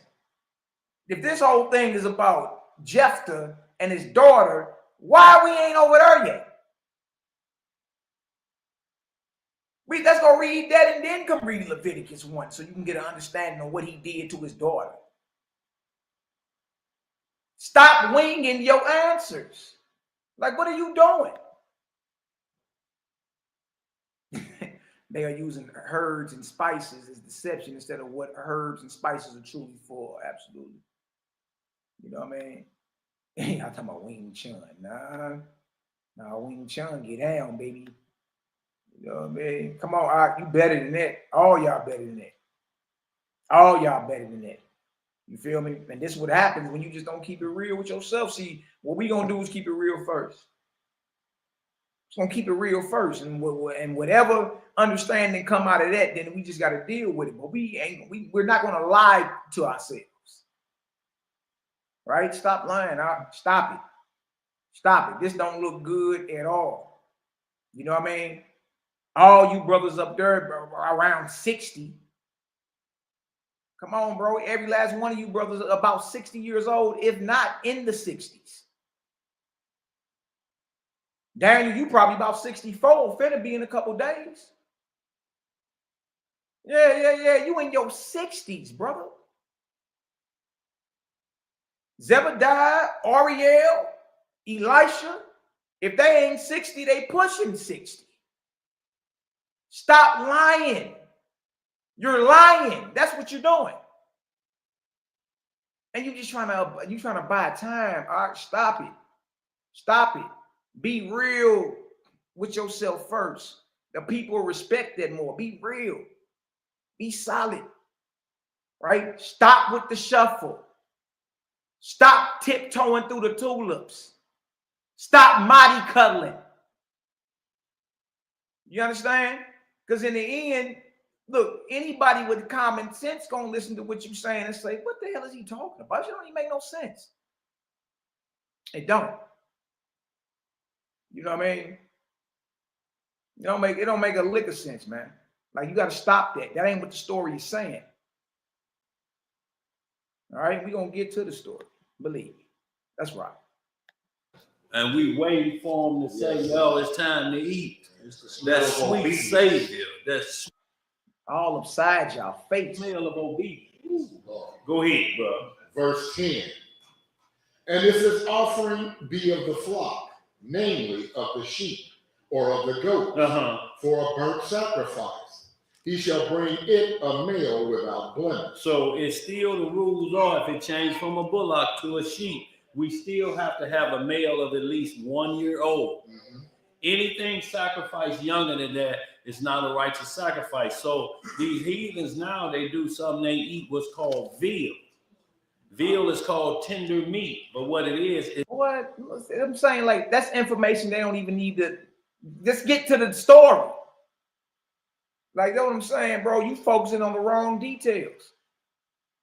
it's 6-month-old lamb or sheep. That means it's underage. You know, you eating like R. Kelly thinking. What you got to? You eating like R. Kelly thinking. Nobody laughs except Ariel next to him. Like, stop.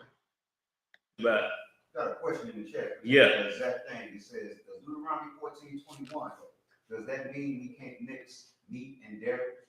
well, no, Deuteronomy 14 never said that. What it said is you can't sod. Well, it's along the line. You can't sod a kid in his mother's milk, meaning that you can't take it too young. So actually, that's what it's speaking about. Now, them eat them. Hold on, bro. What? This ain't even on topic. Okay, let's go Deuteronomy 14:21. Like, what do you?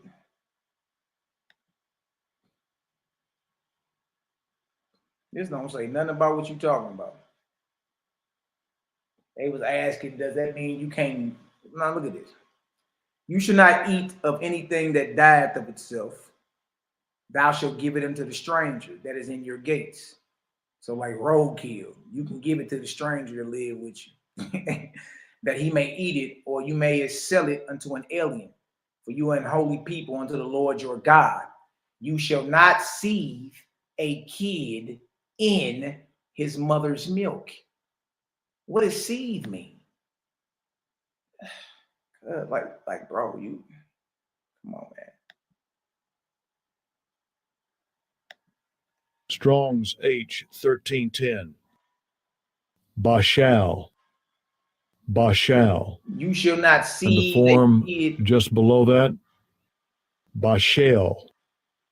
Okay, so when it says you should not seethe a kid is a baby goat, basically. Right? You should not seethe a kid in its mother's milk. You shall not boil a kid, cook a kid, bake a kid, roast a kid. To be boiled, to be sodden, to be ripened. Thou shalt not boil a baby goat in its mother's milk. Who the hell was doing that? Huh? Boil the milk of the mother of a kid and then put the kid in the boiled milk. Hold on. Let's go look at some translations. Because he just, what are you talking about? Come on, man. That's talking about not boiling a kid in his mother's milk. It's not talking about what you talking about. Like, this is starting to get crazy. Okay, you think I'm lying, y'all? Like, I'm saying, like, they not even doing the basic understanding or breakdowns. He just, when I say 30-year-old retired breakdowns, this is what I mean. That's what I mean. You feel me? Like, he just saying stuff. You know what I mean? That's about not boiling a goat in its mother's milk. In KJV, you should not boil a young goat in its mother's milk. What is you saying it mean? Let's go back. Let's see. What did he just say? Hold on. What are you, what the hell are you talking about, man? This stuff's starting to get embarrassing. Hell, you don't know this. And you've been in what we call the truth, Daniel Solomon, since 1984. 84, Ak. I was 2 years old in 84. That's how long you've been teaching. Now look at his response about Deuteronomy 14 and 21. A kid in his mother's milk, meaning that you can't take it too young. So actually, meaning you can't take it too young. that's what it's speaking about. Now, them Edomites will say that means you can't eat a cheeseburger, meat and cheese together. They never said that. It just said if an animal is sucking its mother's milk, it has not been weaned yet, it's too young. It's too young. Wow. He just said that if the kid is sucking its mother's milk, you can't kill it. It's too young.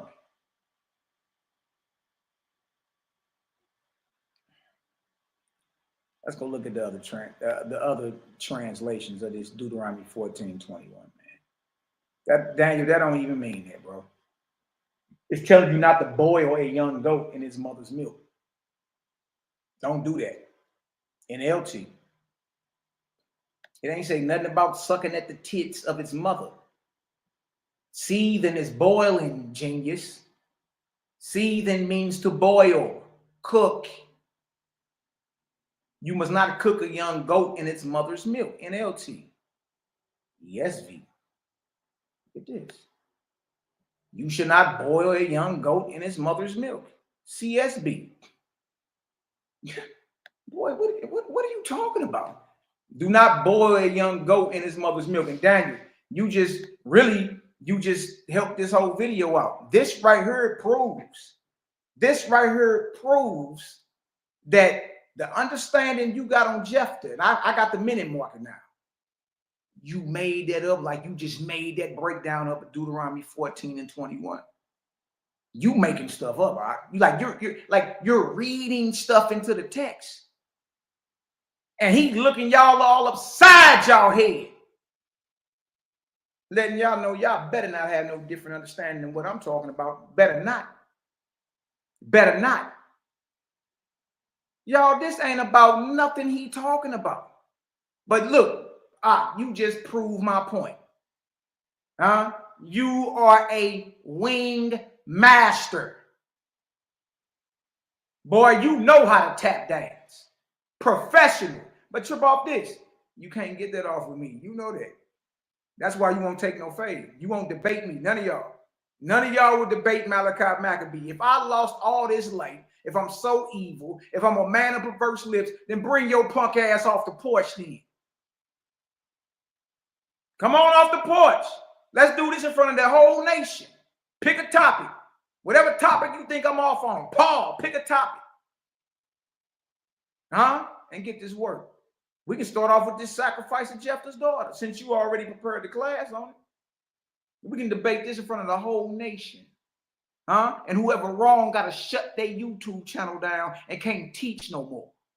I put a spiritual wager on the line. What's good? What's good? And if you're too scared to deal with me one-on-one, I got a whole gang with me. Go get the best. It can be all four of y'all at that table right there.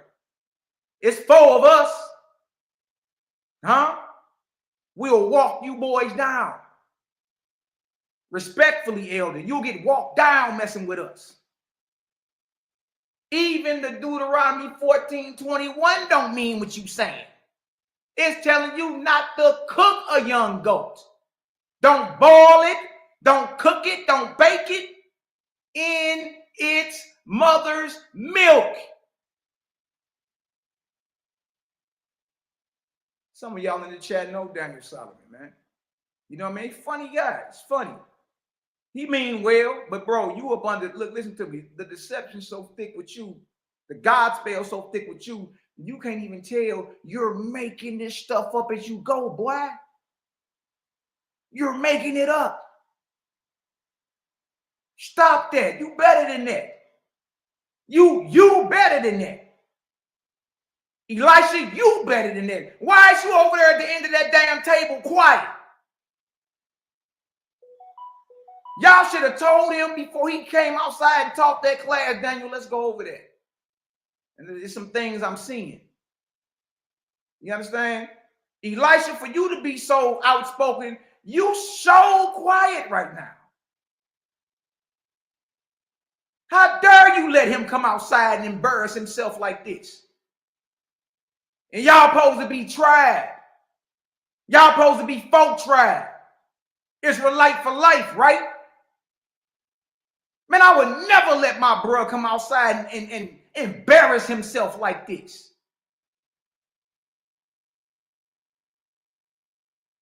Boy, you've been in what you call true 41 years. What the hell are you doing, man? That is about not boiling, not cooking a young goat in his mother's milk. It ain't about what you saying. It's all over but the shouting. NASB 20. So all the scholars that deal with the translations agree. You should not boil a young goat in his mother's milk. NET. Some say is the best translation of the Hebrew text. NET. Do not boil a young goat in his mother's milk. ASV. Thou shalt not boil a kid in his mother's milk. That's what that means. You understand? And I overwhelmingly just proved that you don't know what the hell you are talking about, bruh. Like, you got to stop that. You got to stop that. You know what I mean? And nigga, I wouldn't want a whole bunch of numbers following me.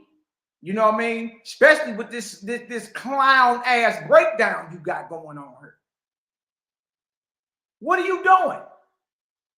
Let's run that back again. If y'all see that Deuteronomy 14:21 is about not cooking a baby goat, not boiling a baby goat in its mother's milk, meaning they were cooking goats in milk, their mother's milk. Huh? Boiling it.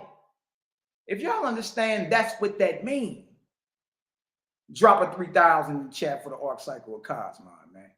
You dig? Macabee ain't making none of this up. None of it. None of it. All right? We show and prove. We pull it so you can see it. Shit's embarrassing. Like, boy, what did you come on? Right? Come on. Come on now. You better than that. Let's go hear him again. And that answer went to Maurice Richardson. Brother, I hope you listening. All right.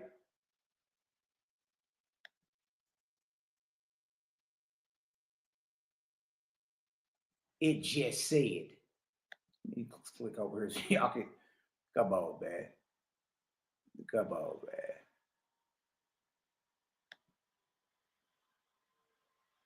They eat what's called veal.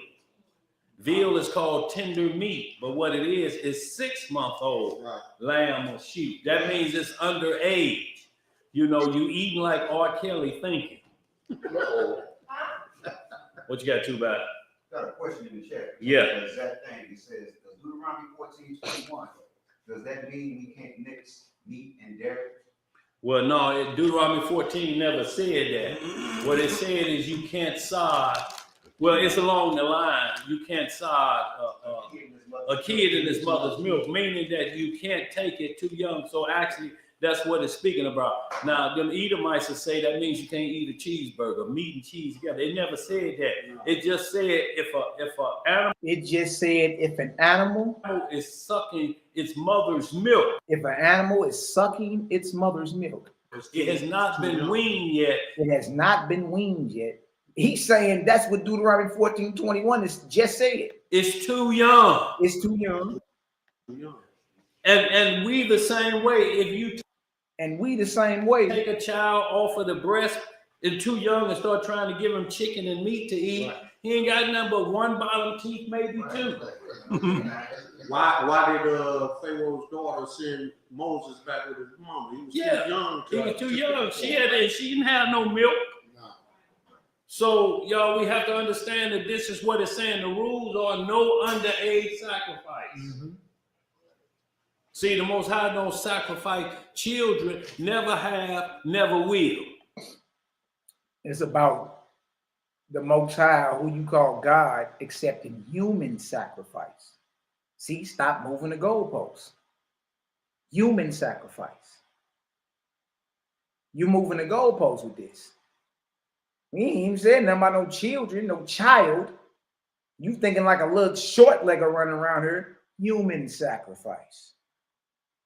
That's the question. Does God accept human sacrifice? Yes. Yes. If he didn't, then what he tempted Abraham to do, he tempted him with sin.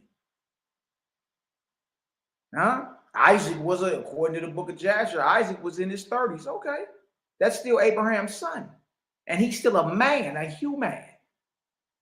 Does God accept human sacrifice? Yes.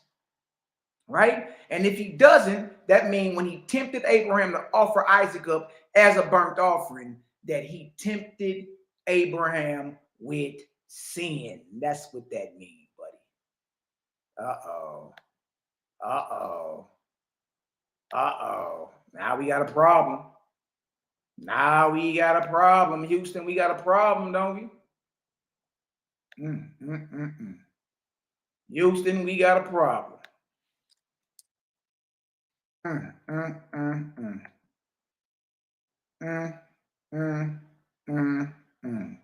Somebody better tell these young boys that we do this. That we do this.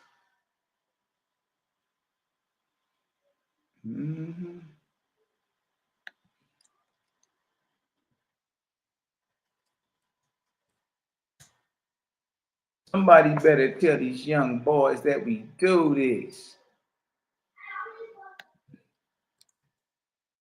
Watch this, y'all. Because I already know we got a problem. Did the Most High tempt Abraham with sin? Did he tempt him with sin? That's the question.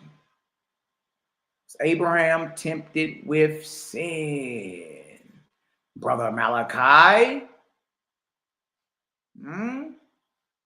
Watch this. Watch this. I got you. That's on me, I got you. All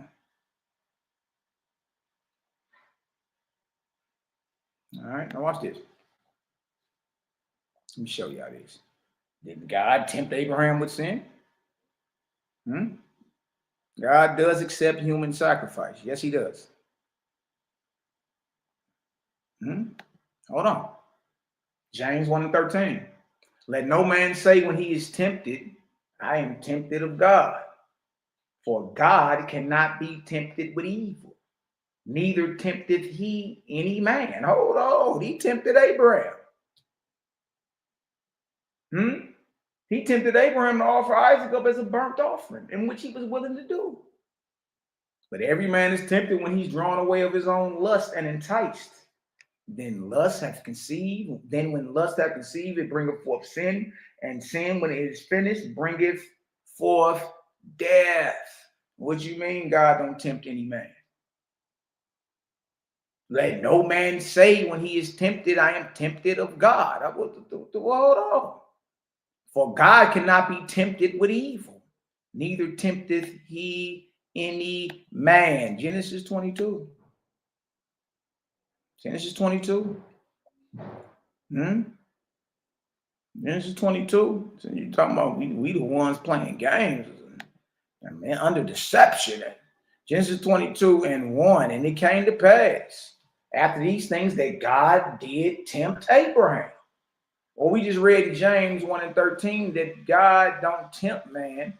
God can't be tempted with evil. But man is tempted when he's drawn away of his own lust. But right here, God is tempting Abraham.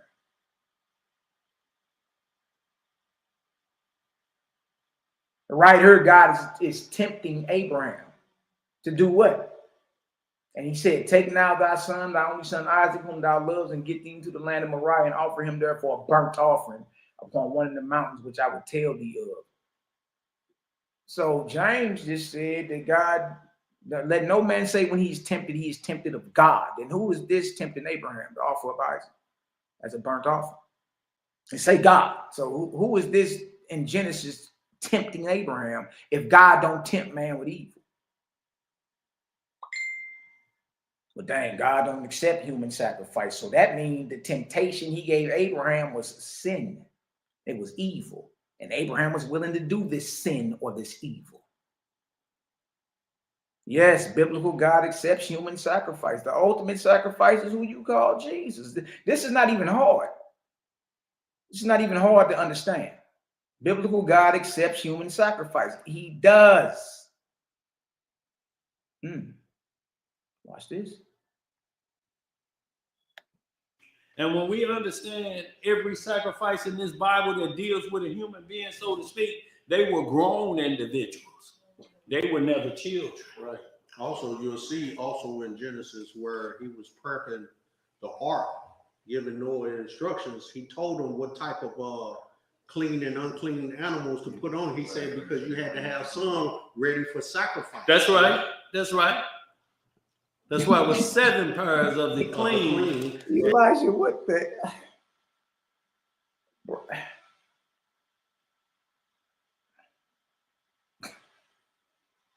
Hey, man.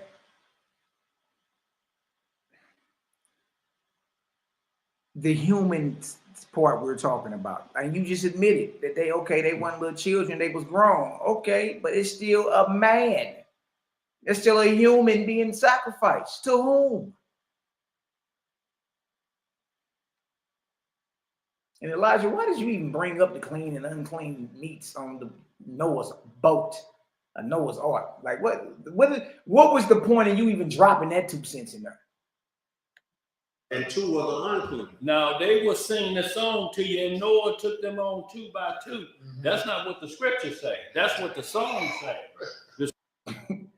The scriptures say 2 pairs of the unclean and 7 pairs of the clean. So you have to be careful when the song, you could be singing the wrong song. Yeah, you're singing about the unclean. You're singing about the unclean.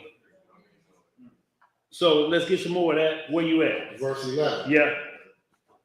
And he shall kill it on the side of the altar northward before the Most High. And the priest. And the who? And the priest. Aaron's sons shall sprinkle his blood round about upon the altar. Okay. And he shall cut it into his pieces, and his head and his fat. Yeah. And the priest shall lay them in order on the wood that is on the fire, which is upon the altar. It just said cut it into pieces. Its head. How do you read past that? Y'all just casually breeze past that? You just casually breeze past the head had to be removed? The head had to be chopped off. We just gonna sneeze past that? Y'all notice they're not even addressing the ritual, the gory part of the side. They ain't even addressing it. They're not even addressing it. They just read past it. Thus saith the Lord. You know, come on, like stop. Stop, man. But he shall wash the inwards and the legs with water. And the priest shall bring it all and burn it upon the altar.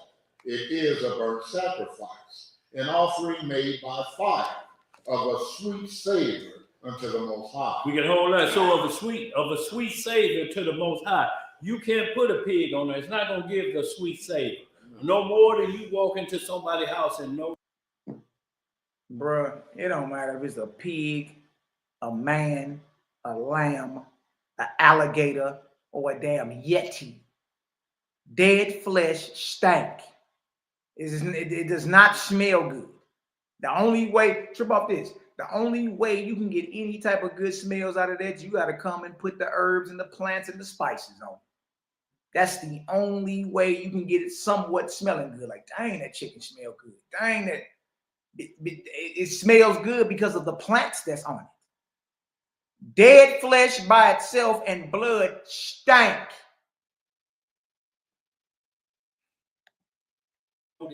Those shitterlings have been cooked. Yeah. Ain't no sweet savor. No. You can tell it in the air. You immediately nostrils constrict. And you frown up. Yeah, it's not a sweet you know, savor. no, boy, it's not.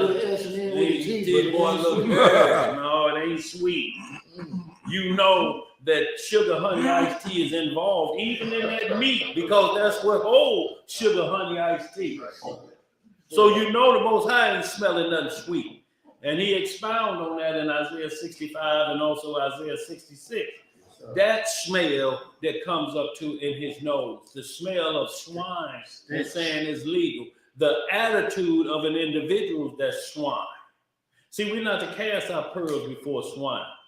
If you still debate with them and argue with them, you casting your pearls before swine. They don't believe it. They just want you to stop. See, they not taking no fades, none. You still debating and arguing with them. You casting your pearls before swine. The Bible says debate your cause with your neighbor. It's in the book of Proverbs. King Shlomo or Solomon. Debate your cause with your neighbor.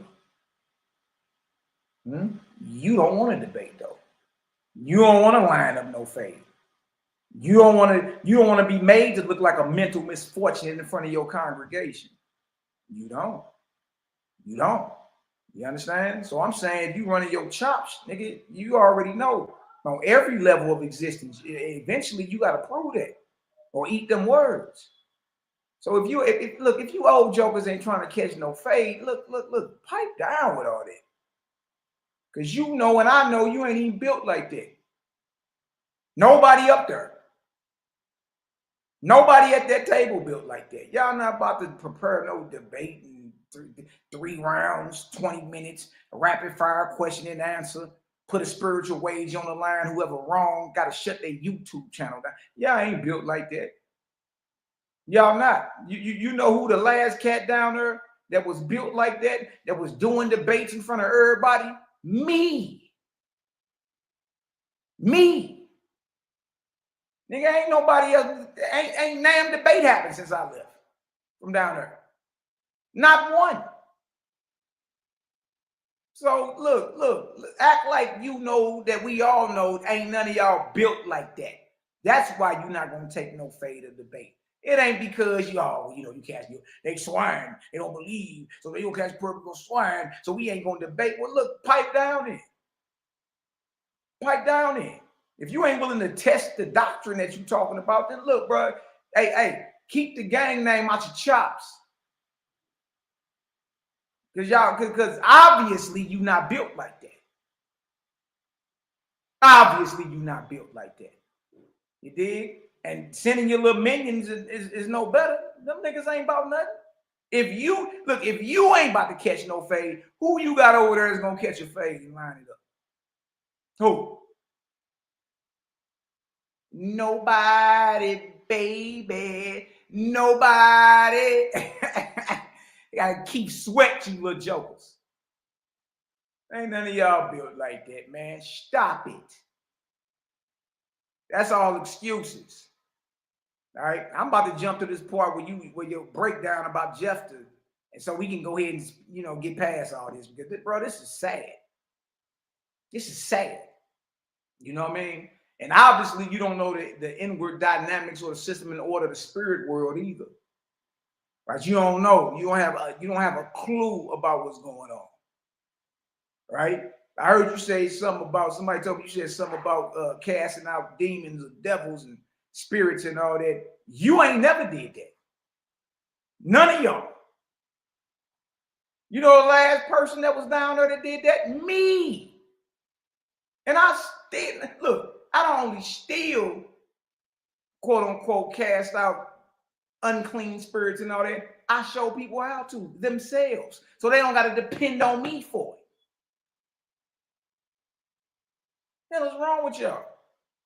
Yeah, they're like, man, they ask like what name and what name and authority y'all was using. Take your pick. Lord, God, Jesus, Yahweh, Jehovah, Yahweh, Yahushua, Yahushua.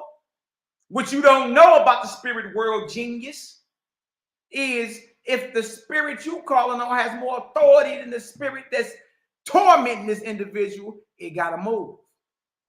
But guess what? That don't mean that the spirit you calling on ain't a false god. False gods always war with each other.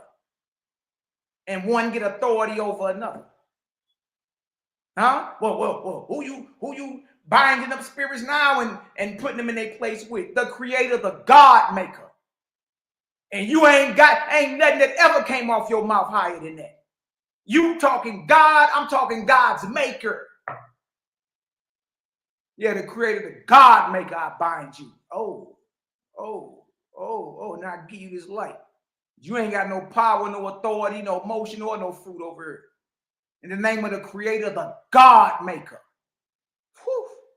The ever-present, unseen creator, whose magnitude is incomprehensible and whose presence is everywhere. You got a higher authority than that? No, the hell you don't. So don't look, in my darkness, you niggas wasn't rocking with me. In my darkness, y'all wasn't rocking, y'all wasn't messing with Macabee, boy. You know that. You know that. So yes, I got testimonials. Nigga, I done cast out. Look, I done talked to and made hundreds of demons move. What is you talking about? Yes. And are you still doing that? Absolutely. You know the difference now? I show people how to do it themselves. Yeah, true charity. That way you ain't got to depend on me. You know what I mean? You going through some type of anxiety or the depression or suicidal thoughts or whatever. You know how to get it cracking right then and there. You ain't got to have Maccabee on speed dial. See? We don't keep people dependent on us, studying our kneecaps like this. Nah. We show you how to do it so you ain't even got to come back knocking this way. When you do come back swinging, you got all types of reports like, hey, man, yeah, that, look, I went over there and got it cracking over there on all them dark spirits. That's what's up. You know what I mean? Salute. Yeah, because I heard somebody told me you was running your mouth about the spirits and demons that honor and humility didn't cast out, boy. And look, I got witnesses. What is you talking about? I was there when them lights start flickering, boy. I was there when old boy nigga picked Nehemiah big ass up and moved him like he was a paperweight. I was there when that unclean spirit jumped on him and he was bound like, huh? And I was there when we sat there, nigga, we bound that sucker up, ordered that sucker to get up out of there, and at that moment all the lights in the building start flickering. We was like, whoa! You dig? And that brother Trevor ain't had a problem since. And that was 6 years ago. How I know? I just talked to his daddy. What is you talking about? So no, y'all not like us. Y'all look, we, like my boy Cal said, we ain't even talking about the same thing. You understand? So for it on the record, you want to know what names we was doing all that in, take your pick. Lord, God, Jesus, Christ, Yahshua, Yahushua, Yahushua, Yahweh, Yahuwah, whatever, Jehovah, whatever name you calling on. Huh? But what you don't know about the spirit world, genius, is if whatever you calling on has more authority than the one that's tormenting this individual, it got to move anyway. Huh? But that don't mean who you calling on ain't false. I can hear you now. Well, Satan can't cast out Satan. Let me help you out with that again, genius. Satan is self, your lower self. That animal man. You know when niggas get on demon time. Huh? So what does that mean? Satan can't cast out Satan. How the hell are you operating in your lower self, being a homosexual, trying to cast out a spirit of homosexuality off somebody? It don't work. Because you in the same vibration. That's all that means. You see? But y'all don't know nothing about the inner mechanics or the system and order of the spirit world at all. And ain't damn one of you niggas ever cast out not one spirit. Not one. Huh? You still doing that today? Absolutely. In what name? The creator, the God maker, the great spirit, the always was, is, and ever shall be. The ever-present creator whose magnitude is incomprehensible and whose presence is everywhere. You ain't got a higher authority than that. Because you still talking about a God in form and figure of a man sitting on a throne. I'm not.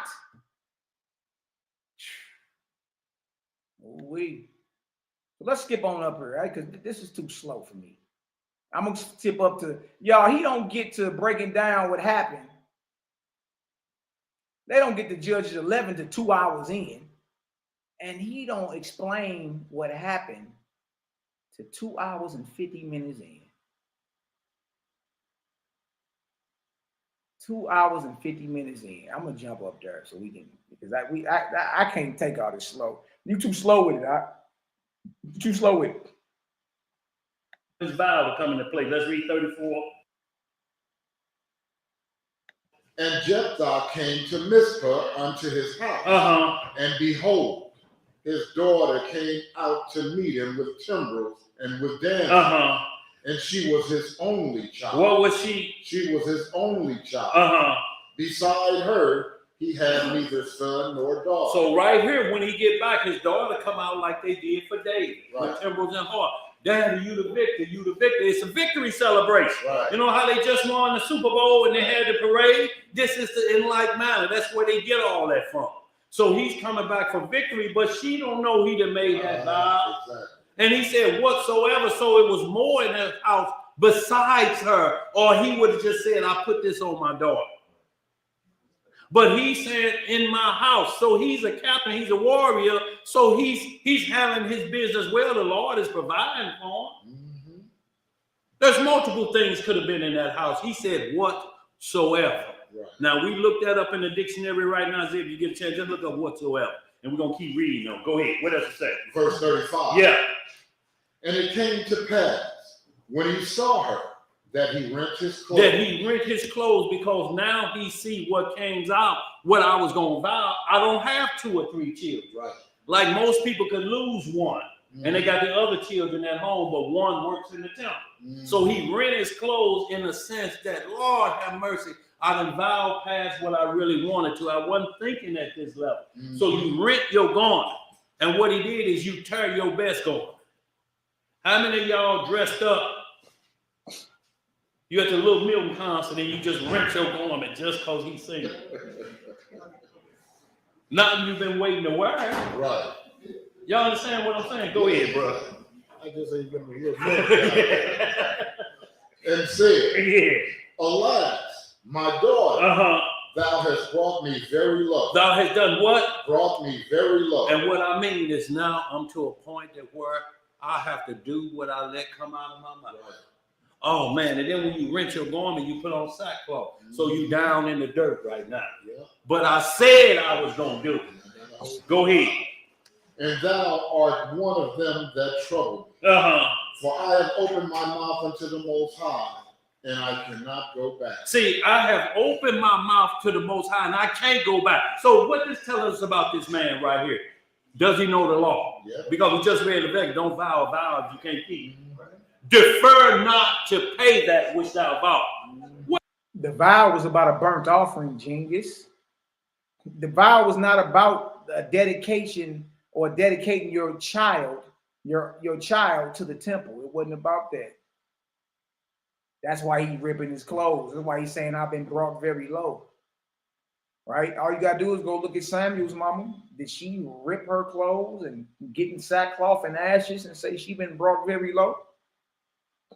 When it was time to dedicate Samuel to the temple or to the temple in Shiloh? No.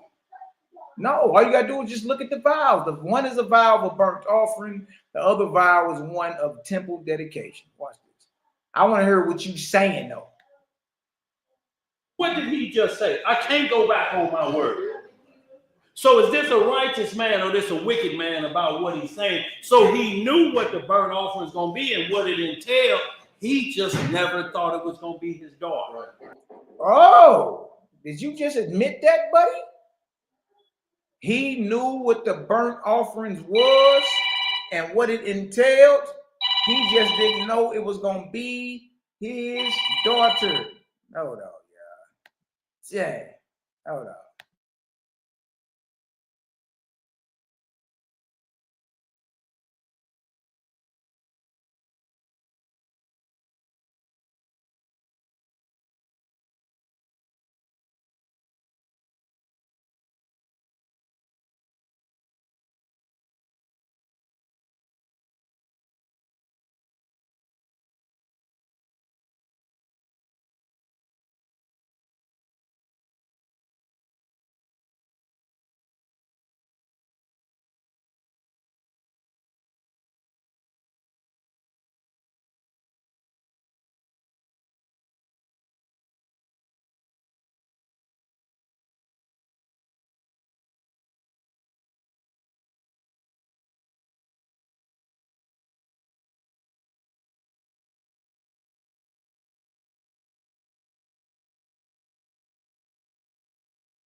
Oh way. Yeah, it's a lot of conjecture, bro. Like it's crazy. What big homie say that old Hebrew funny of like blasphemy in the Holy Spirit of his own Holy Bible by taking away the credit of what really happened. Excuse, I'm using talk to text while driving and listening to funny man. Oh, okay. You trying to make him unjust. That's because you are okay. All right, now watch this, y'all.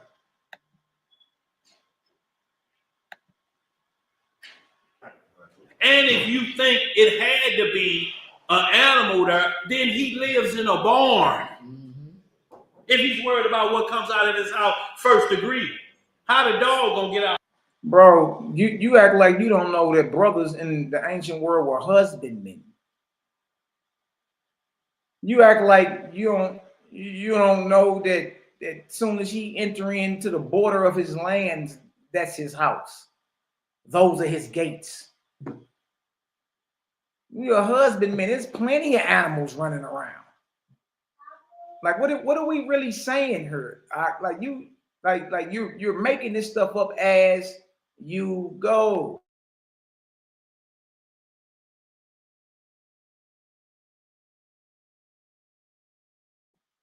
You making this stuff up as you go, bro.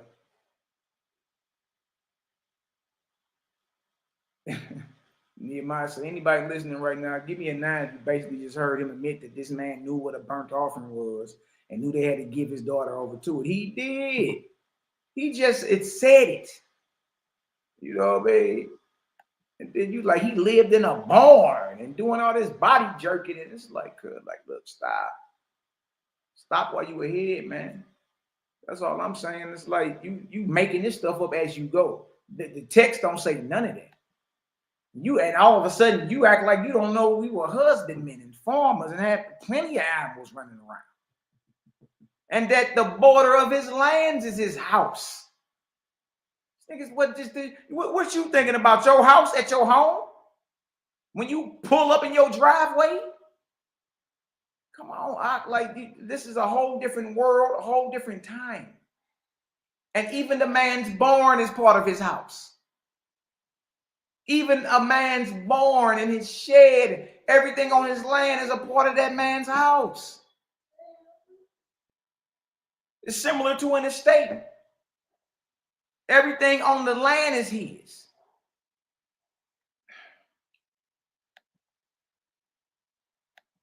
How anything gonna get out unless they look out and see it? Your dog see you coming, he leap off the porch and come to you, don't he? Unless you ain't been treating him right. Instead of kibbles and bits, you've been giving them leftovers. That chicken bone ain't got nothing left on you. Done bit it down to the marrow and you throw it to him. Here you go, Spike. Spike say, look like a dog just been already on that and he throw it down. Let's get some more. Whatsoever, the definition of that is whatever. Whatever, That's it. See, whatever comes out of my house. Let's finish reading this. Verse 36. Yeah. And she said unto him, My father, if thou hast opened thy mouth unto the Most High, do to me according to that which hath proceeded out of thy mouth. You hear how this daughter was trained up. She said, Daddy, you can't break your vow. There you go. If you said I was part of the vow, then do what you said, Daddy. You ain't got to be crying. This ain't going to kill me. Go ahead. What else to say? What?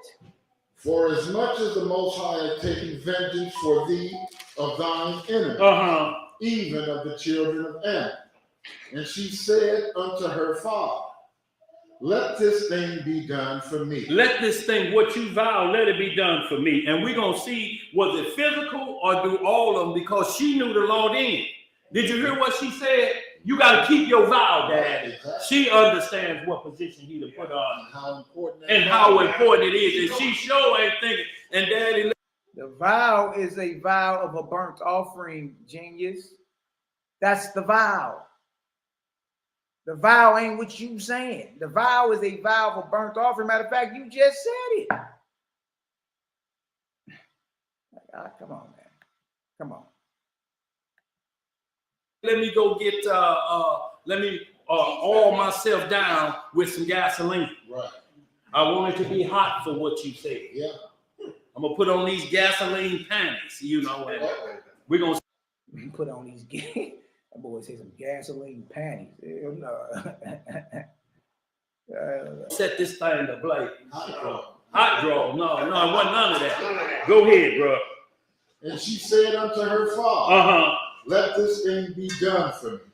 Let me alone 2 months. Let me alone 2 months. Go ahead. That I may go up and down upon the mountains and bewail my virginity. And do what? And bewail my virginity. Uh-huh. I and my fellows. So what does this have to do? I need 2 months before I make this sacrifice. Or if they thinking you burn me up, I need to bewail my virginity. What does that have to do with a vow? What does that? Easy. She's about to die. There is no marriage. She would never have the pleasure of being a wife or a mother. No marriage is in the future for you, boo-boo. Your father made a vow of a burnt offering. He didn't think you were the ones coming out the door. You came out the door. He ripped his clothes. You brought me very low. You said, hey, the Lord took vengeance on your enemies. Do to me what you vowed. Just let me go with my friends for 2 months and bewail my virginity on the mountains. They are bewailing her virginity. You know why?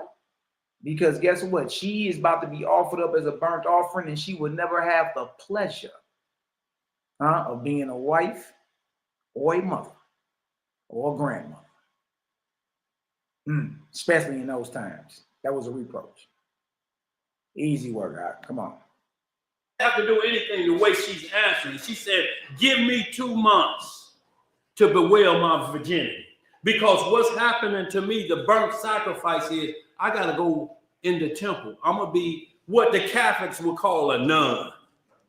But this...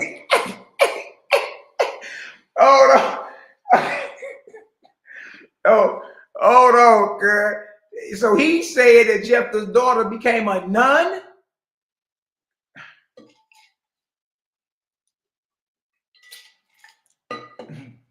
Not a nun.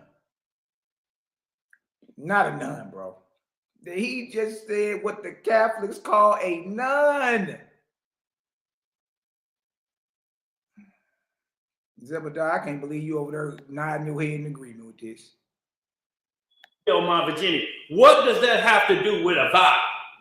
What does that have to do with anything the way she's answering? She said, give me 2 months to bewail my virginity. Because what's happening to me, the burnt sacrifice is, I got to go in the temple. I'm going to be what the Catholics would call a nun. But this is a spiritual Israelite woman, a handmaid, like Mary was to the temple, that I serve my life in the temple. What Mary Magdalene ended up doing. What Romans 16. What Mary Magdalene ended up doing. What the hell is he talking about? What Mary Magdalene ended up doing. Man, bro, I ain't never seen. Look, Daniel was a tap dance master. I ain't never seen him wing nothing like this. I've never seen you wing it like this, bro. But you basically calling this woman a nun. Basically what Mary Magdalene did. Because what's happening to me, the burnt sacrifice is, I got to go in the temple. I'm going to be. The burnt, y'all, we read what a burnt offering or a burnt sacrifice is. It is not you going to live in no damn temple.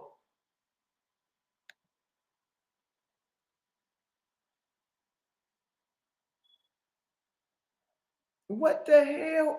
Boy, what are you talking about, man? He said the burnt sacrifice or the burnt offering is, I got to get ready to go live in the temple. No, that's not what a burnt sacrifice is, genius. That's not what that is. And how we know that's not what it is, y'all read it earlier. This, boy, the God spell is real, boy. He just made up his own definition of what a burnt offering is. Why wasn't Isaac told to go live in some tabernacle or temple? No. Isaac was about to be quartered off and burned. That's what happened to the ram in the thicket. Why wasn't he whisked off and sent to some mysterious tabernacle to live out the rest of his days? Same definition, same situation, burnt offering. What the hell are you talking about? You just made up your own definition of what a burnt offering is.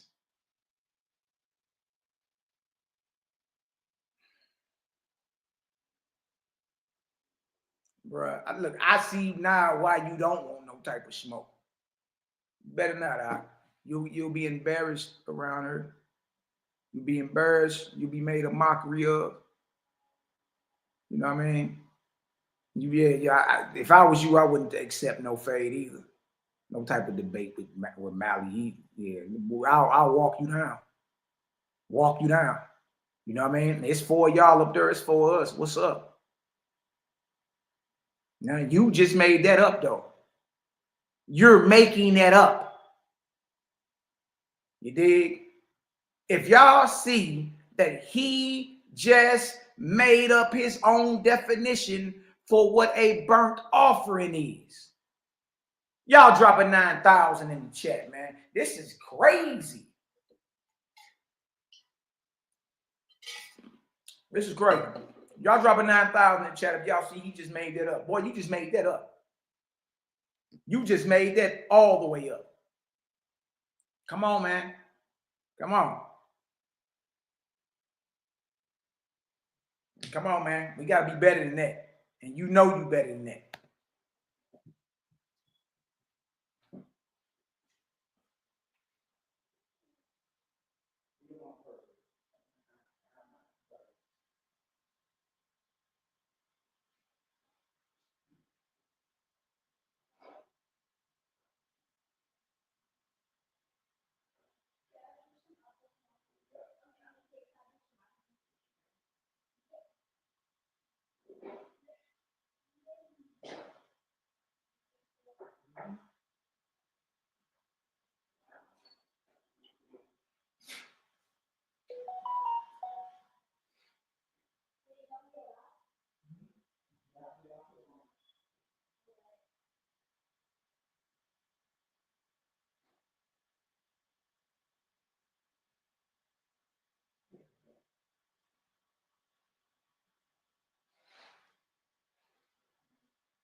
Go ahead. Just do your thing, baby. You cool. Keep it down for me, little taste. Y'all, hey, look, he making this stuff up as he go. You know what I mean? I'll get on some of this coconut water and watermelon, boy. Fire.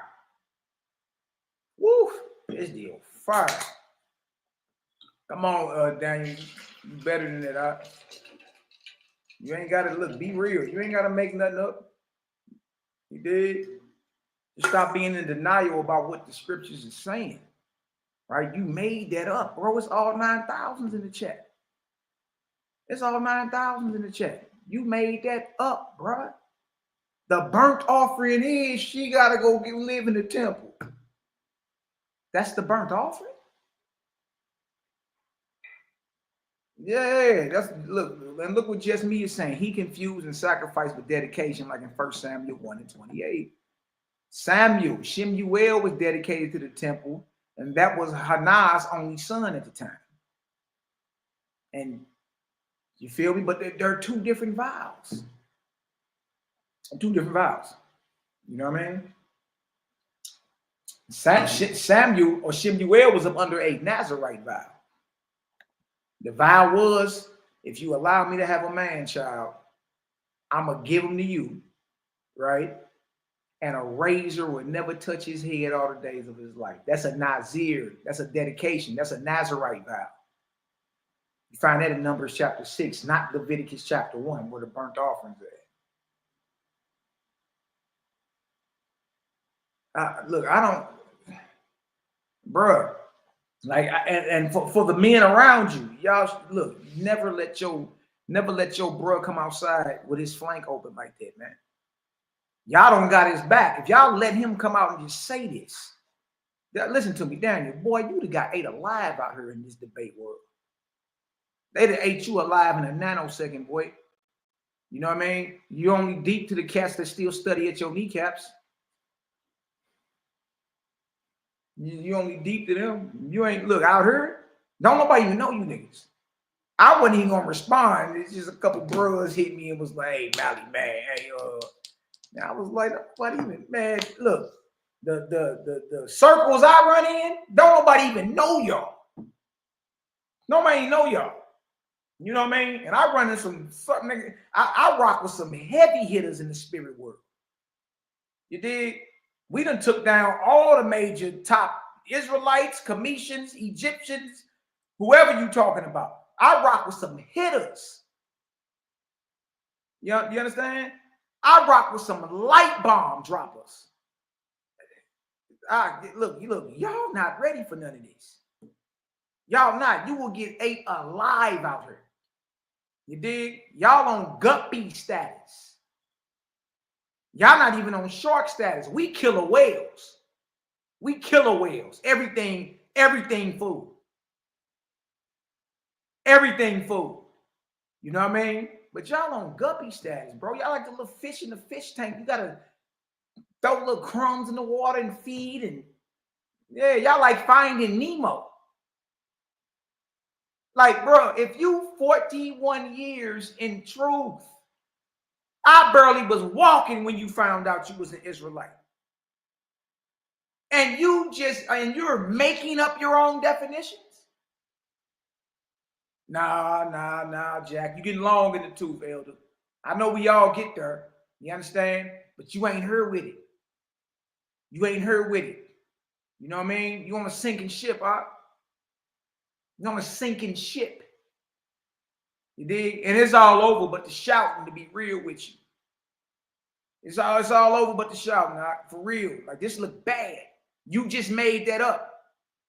Like you made up the seed in a kid in his mother's milk as if it meant something other than, look, don't be out here boiling or cooking a baby goat in its mother's milk. That's what it means. You came and said, oh, that's basically saying, you can't sacrifice it if it's still sucking on his mama milk. No, genius, that ain't what it said or mean. It said what it means. Don't boil, don't cook, don't seethe a baby goat in its mother's milk.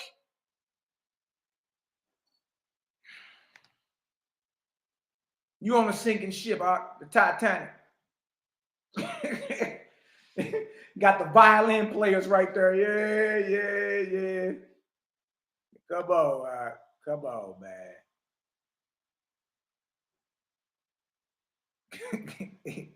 And also, excellent point, Nehemiah. Excellent point. When Samuel was dedicated to the temple in Shiloh, it was right after he was weaned. So he was a short legger, but barely could walk. You know what I mean? Jephthah's daughter was so grown that she was able to leave her father's presence for 2 months with her friends to go play on some damn mountains. That ain't no little girl. You understand? She a virgin, but she not no little girl that's just been weaned off her mama titty.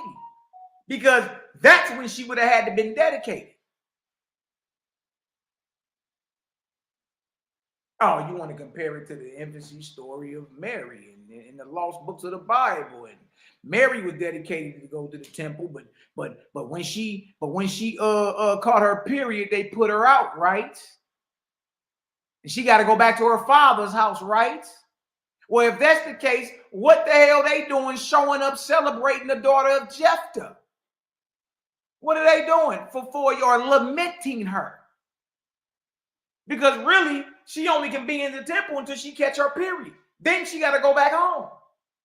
Ain't that what happened with Mary in the lost books of the Bible when they were talking about Mary when she was little? Wasn't she dedicated to the temple? Wasn't she put out the temple when she caught her period and put up under the custody of Joseph?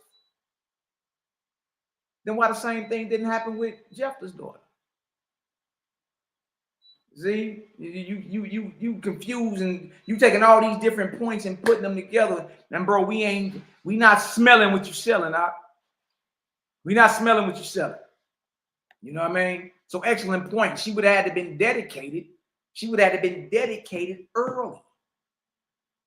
You understand? Not late in the game. Not late in the game. Excellent point, Nehemiah.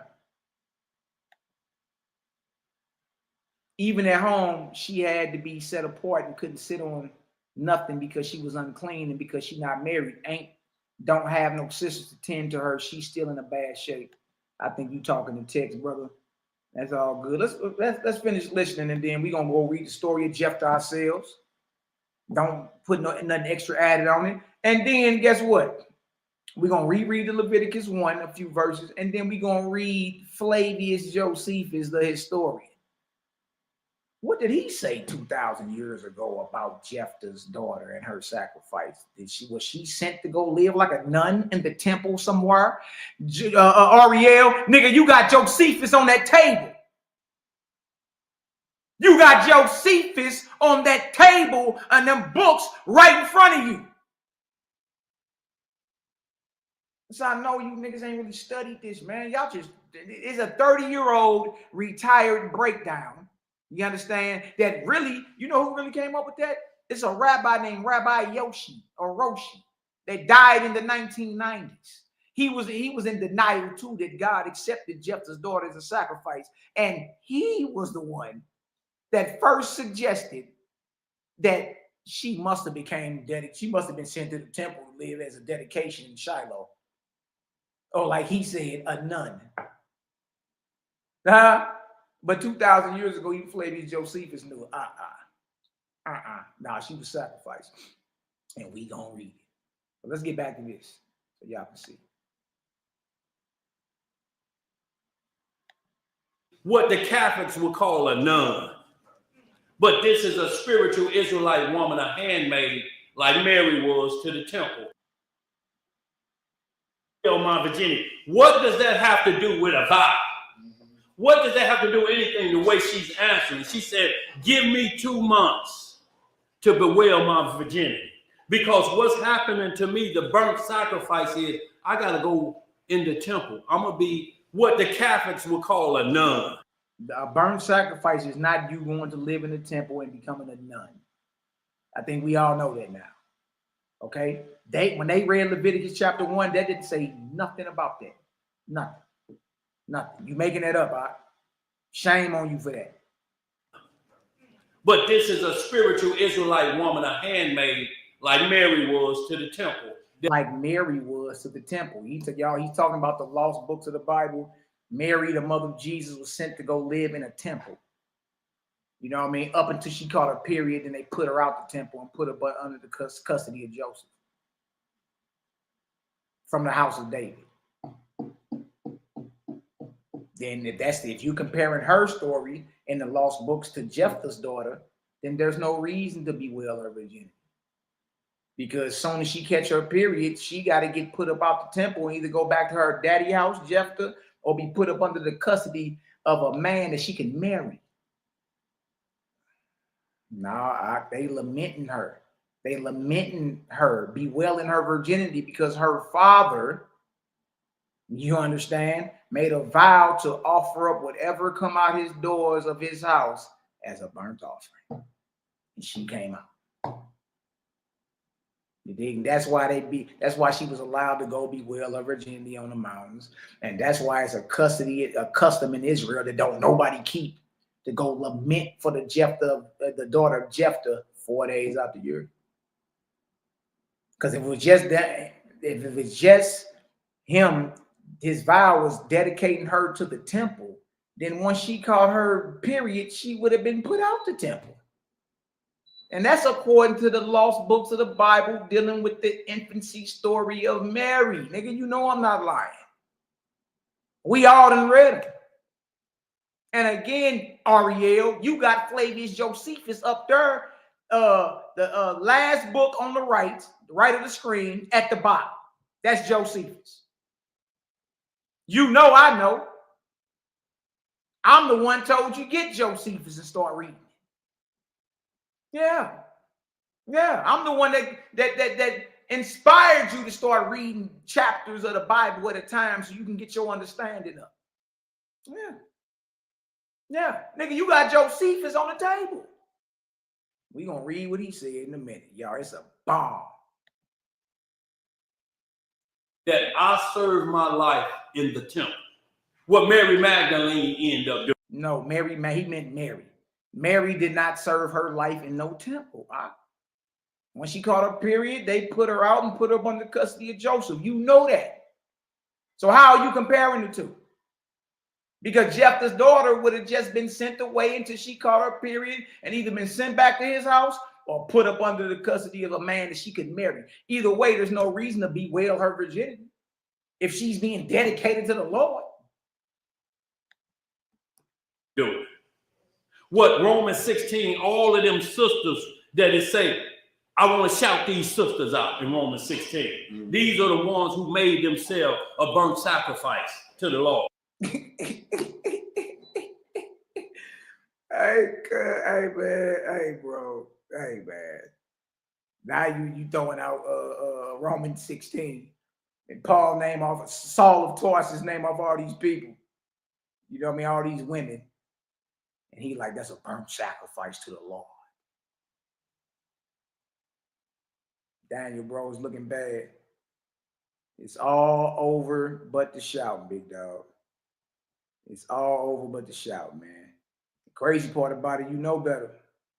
That's why I'm tripping off of. I'm like, man, why is he even acting like this? Feel me? Watch this. They don't want no husband. I don't need a husband. So now we back in 1 Corinthians 7, where it say the man that have a wife care about the things of what first? His wife, and then the Lord. But the man that don't have a wife think about the Lord first. Well, that ain't saying don't marry a woman, be fruitful. It just say you got something else on your plate you got to deal with, called a wife. Right. And that may limit your time with me unless she understands your position with me.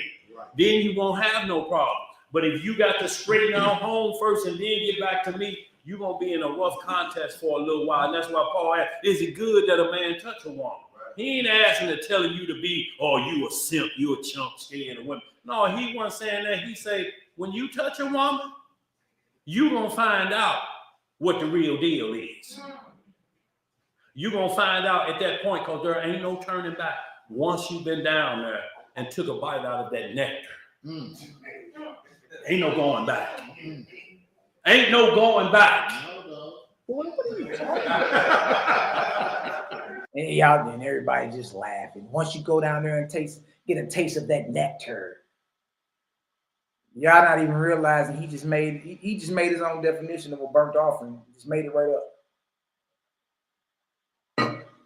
Made it right up. Let's read some more. Yes, sir. Yes, sir. Go ahead, bro. Yes, ma'am.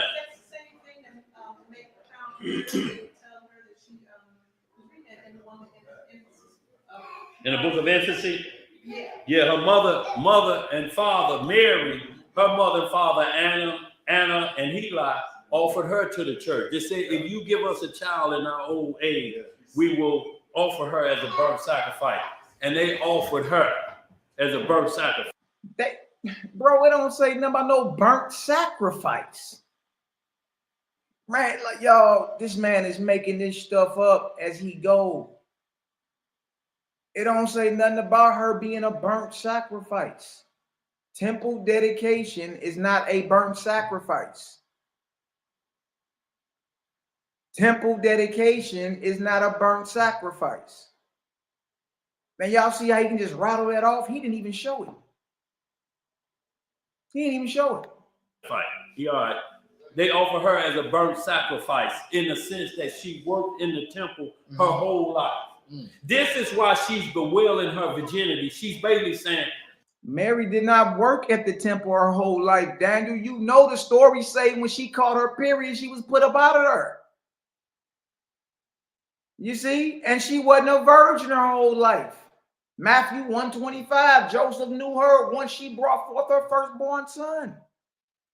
And when you go over to Matthew 13:55, to Matthew 13:55, Jesus got 4 brothers and 2 sisters. Mary wasn't a virgin her whole life. And why her parents didn't bewail her virginity when they sent her to go live in the temple? She was put up as a burnt sacrifice. What the hell is say that at?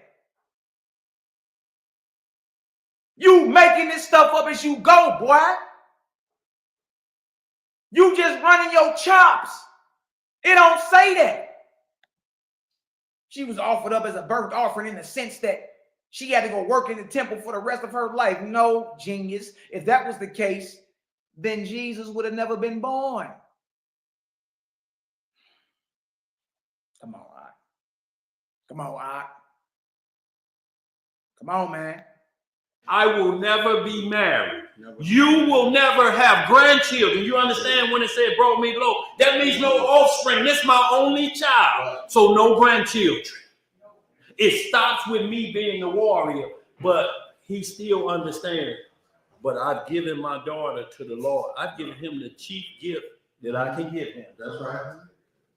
I stopped my bloodline basically from going on getting an inheritance, but it's for the Lord.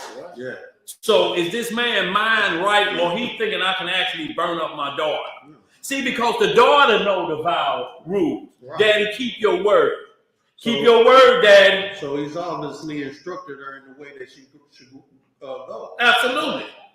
But he wasn't thinking on those lines because them rogue Israelites had come to him when he said anything that come out of my house, and it's basically to congratulate him.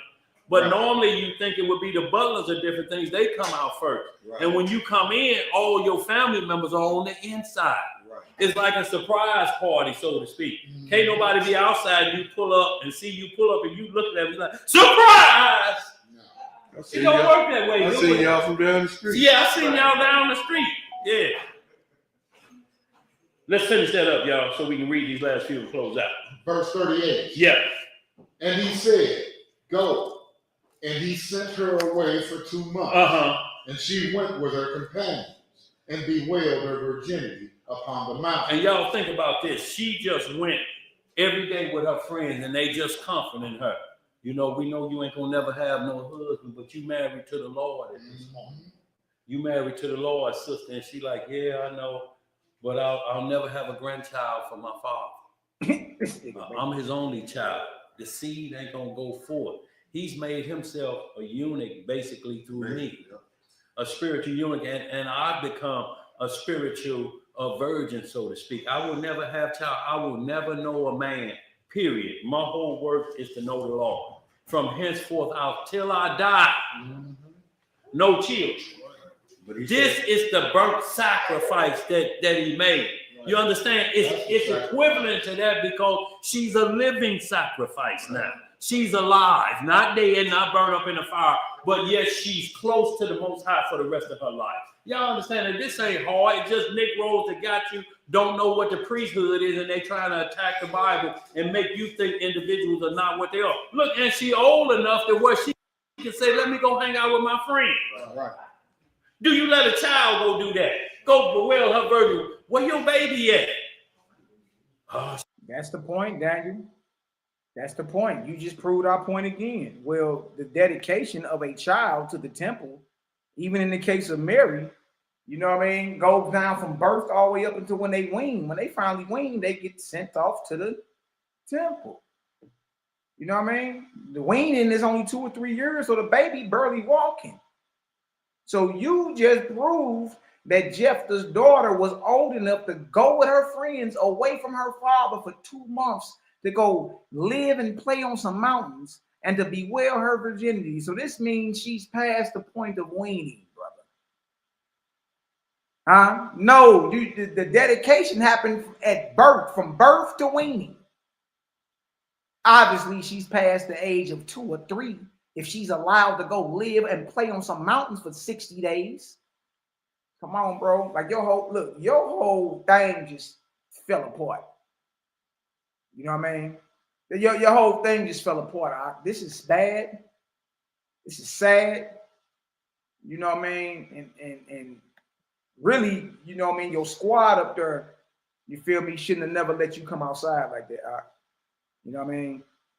Like this is real bad. And on the reels, you know better than that. That's all I'm saying. Like be real about the situation, bro.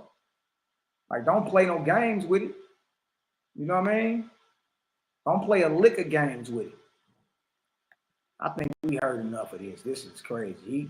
He said the burnt offering is her going to live in the temple. That's what he said. You know what I mean? So y'all go ahead. This is what we're going to do real quick. Y'all go ahead and get y'all some water. You know what I mean? Go ahead and stretch your feet a little bit. We're going to take us like a 2-3 minute break. Come on back. Read that Joseph. Read the story of Jephthah again. And then we're going to close on out, man. I ain't no thing. We just walk these boys down. You understand? There's so many holes in your understanding, brother. You know what I mean? And it's just time for you to sit on down, slow up, dig, and really re-examine what it is y'all talking about. Because look, ain't none of y'all built like this. I'm not ready. Had y'all been out here in these YouTube streets for real? Had y'all been out here in this Israelite world for real? Swinging swords and testing doctrine for real? Yo, you lose. Not ready. Not ready, y'all. You know what I mean? Not making up doctrines and understandings as you go. Making this stuff up, huh? You know what I mean? And if you was real, you do what I do. What I just did with your video, you should be able to do with mine. I just did a 2-hour class on the sacrifice of Jephthah's daughter. Boy, thorough, walked it down. You understand? You should be able to do the same thing. If y'all get some understanding so far, spend some voices in the chat. Y'all go ahead and stretch your legs, get some water, take a water break, go pay the water bill if you know what I mean. Back on there, brother.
Mic check, 1, 2, 1, 2. Glad y'all got some understanding in this video, man. Let me look at some of these comments. What's going on?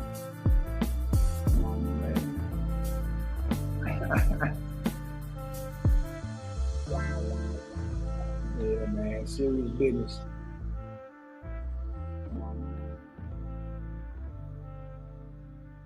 Yeah, Z, stop running through it. I'm almost done. Stop running through it though.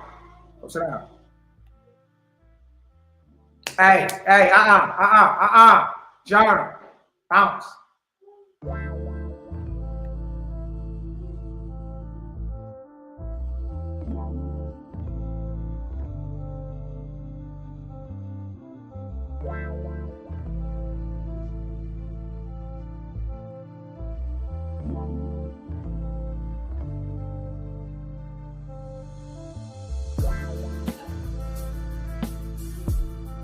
Yeah, man, it's all over but the shout, Cap. Make it up. Bronze know all them bros down there. Bronze know everybody at that table. Ain't looking too good, Bron. Making this stuff up and we go. What the hell's wrong with this man? He said the burnt offering was she went and stayed at the temple like a nun, like the Catholics do the nuns. Good Lord. The hard part of this wake up is having to go back and tell people you were wrong. Do it now while it's on this side. Ready to use the walking forth and much meditation, break me free from the spell. I've been working STL for many years. Now I can snap this cookie. Facts. Okay, all you gotta do is just get out your own way. That's it, man. That's it. Get out the way.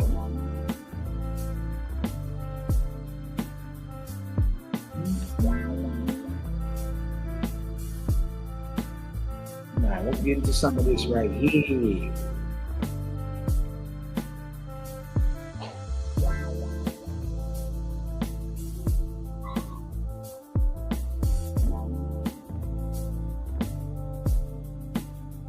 All right. Let's read this Josephus real quick. I got you, brothers, sisters. Present this. Share screen.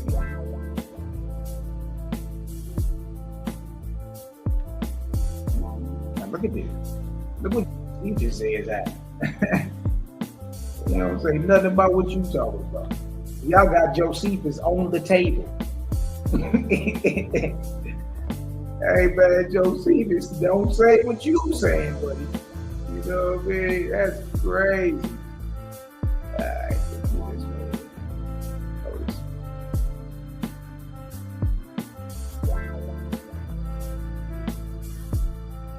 So we got to. Alright, right here.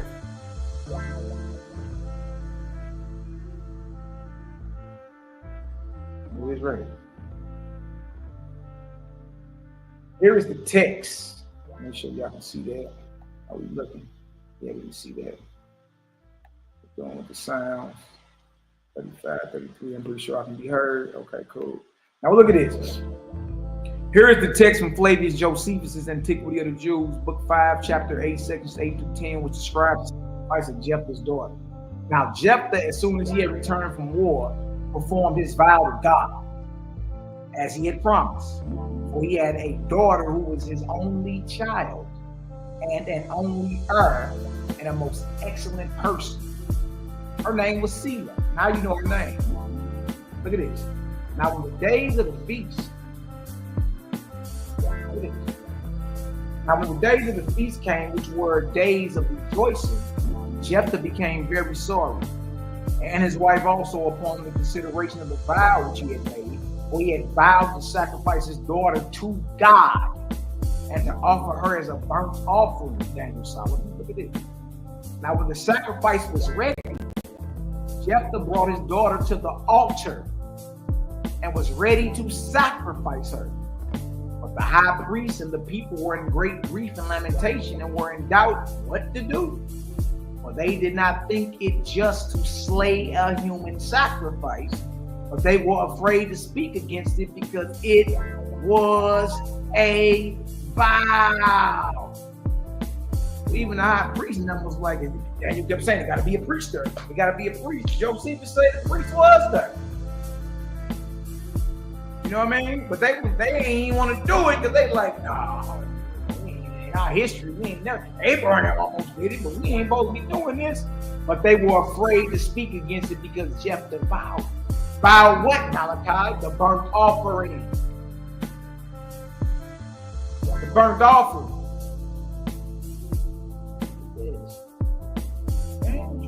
Man, look at this. However,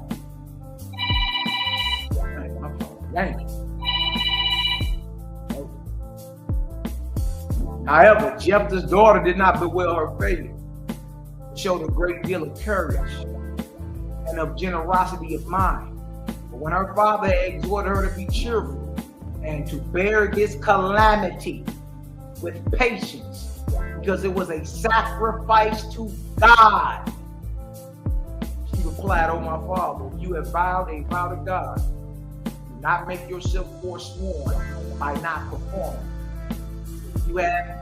If you have not made such a vow, if the vow wasn't a burnt offering, let us not slay a human sacrifice to God, as if he were pleased with such sacrifice."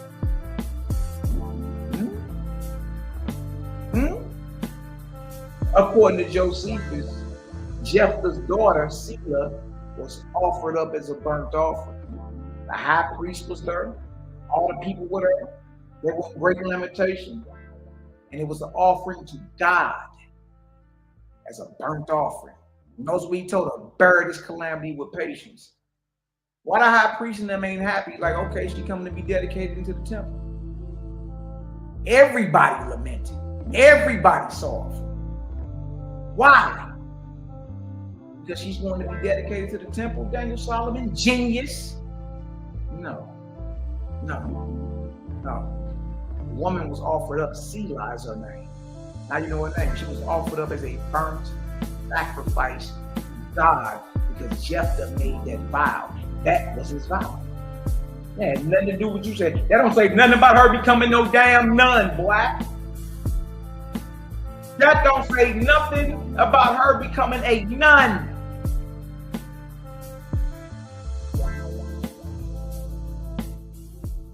Niggas can't hear it.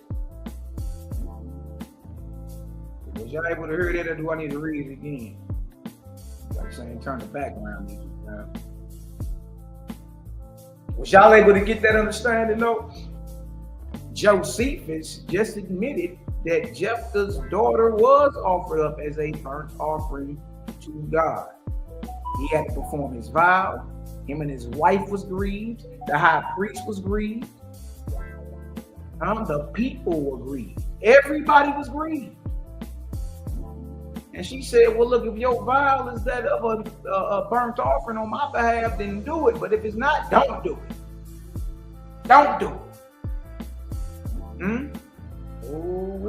Now watch this. Let's read it again, just in case somebody in the back ain't getting it.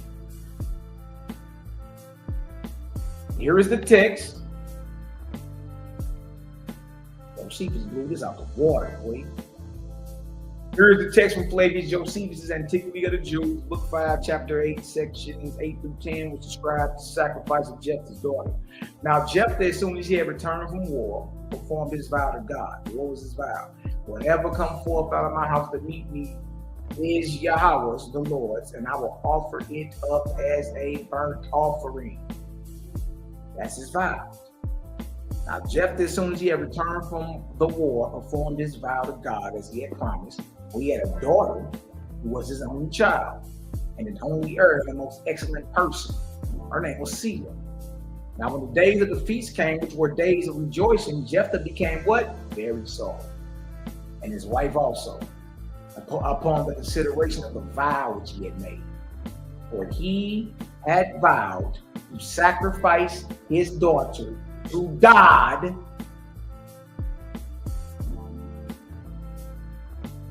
and to offer her as a burnt offering. That sacrifice had nothing to do with her being sent to the temple to live the rest of her life out. Nothing to do with it.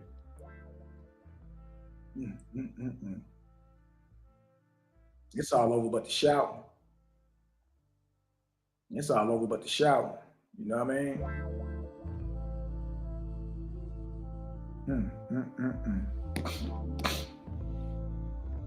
Josephus just admitted that the vow Jephthah made was about his daughter being sacrificed to God as a burnt offering.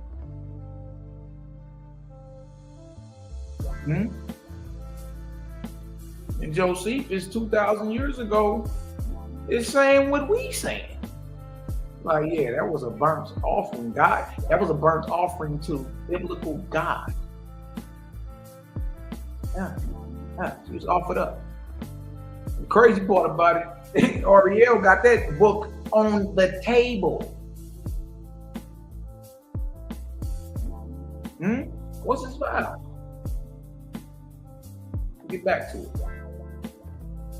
Section 9. Now, when the sacrifice was ready, Jephthah brought his daughter to the altar and was ready to sacrifice her. There go the altar, and they don't say brought her to the temple so she can be prepped to live the rest of her life as a virgin. She was offered up as a burnt offering to God. But the high priest, who the high priest? The different orders, and well, the high priest was right there. And the people were in great grief and lamentation and were in doubt what to do. But they did not think it just to slay a human sacrifice. But they, the priests and the people, were afraid to speak against it because it was a vow. What was the vow? What was the vow? Upon the consideration of the vow which he had made, he had vowed to sacrifice his daughter to God and to offer her as a burnt offering. People and the priests were afraid to speak against it because it was a vow. Jephthah brought his daughter to the altar and was ready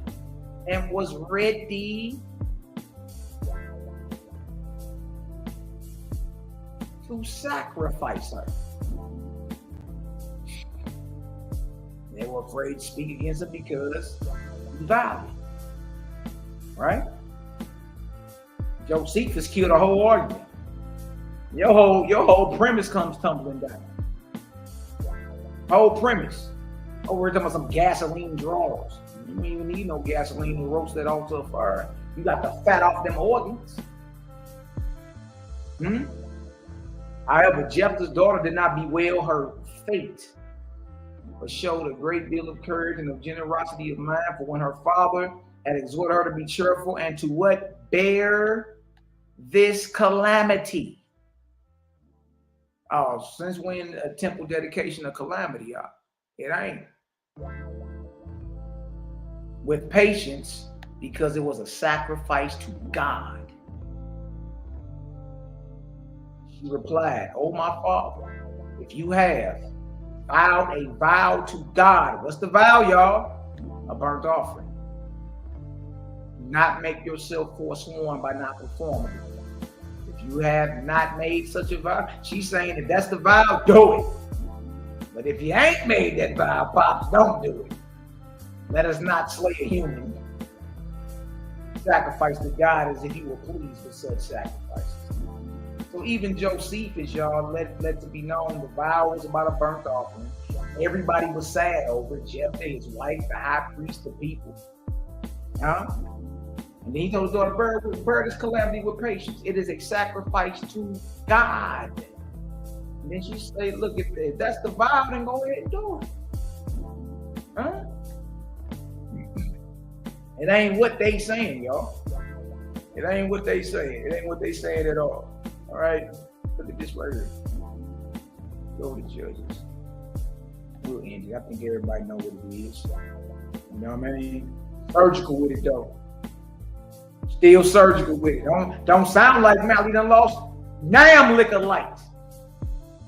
Sound like this brother done increased in light.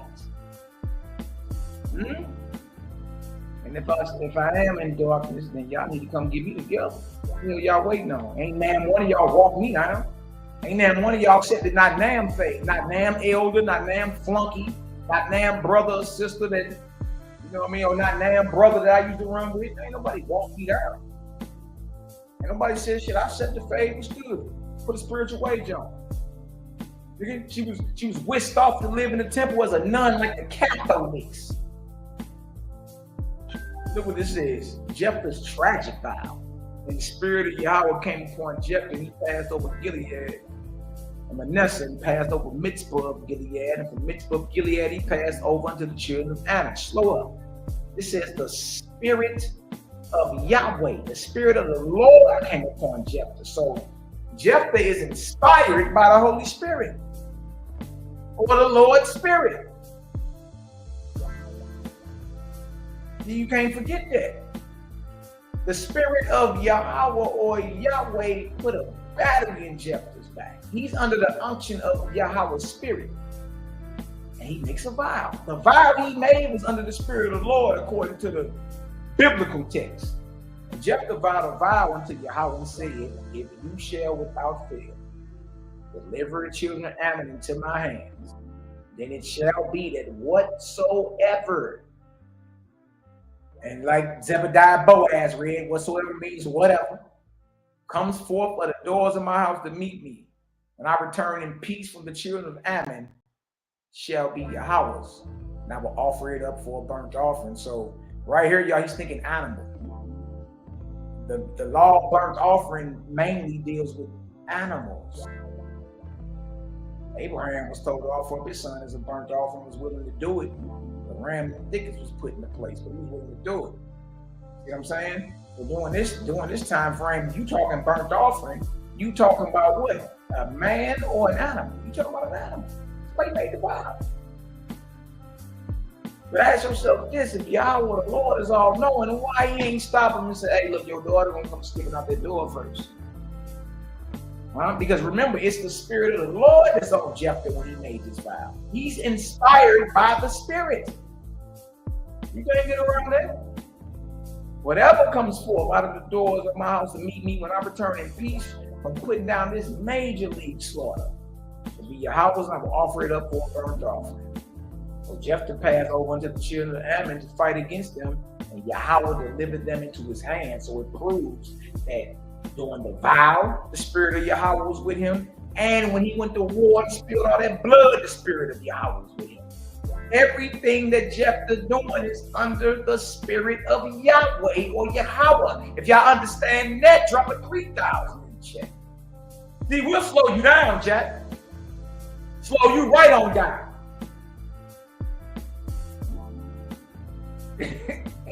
Slow you right on down. Daniel Solomon just profaned over the spirit by burning false witness, so won't be given any stuff. Daniel just don't know what he's talking about. You know what I mean? You getting along with it too. You remember when you was trying to retire off the front line back around 2014, 2015, Daniel Solomon? He was like, now I don't know, man. I'm like an old mule. They want to take behind the shed and put a bullet in it, put one in my head and it's in me. I told you then, I said, man, whoever got a problem with you, got a problem with me, yo, you good. You know what I mean? Let's keep rocking. You was talking about retiring off the front line 10, 11, 12 years ago. Right? And it was me that was like, look, the hell with all these people running their mouth about you. I done learned plenty from you. You know what I mean? I'm a team player.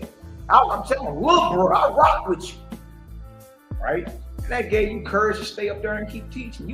You was ready to fade to oblivion then.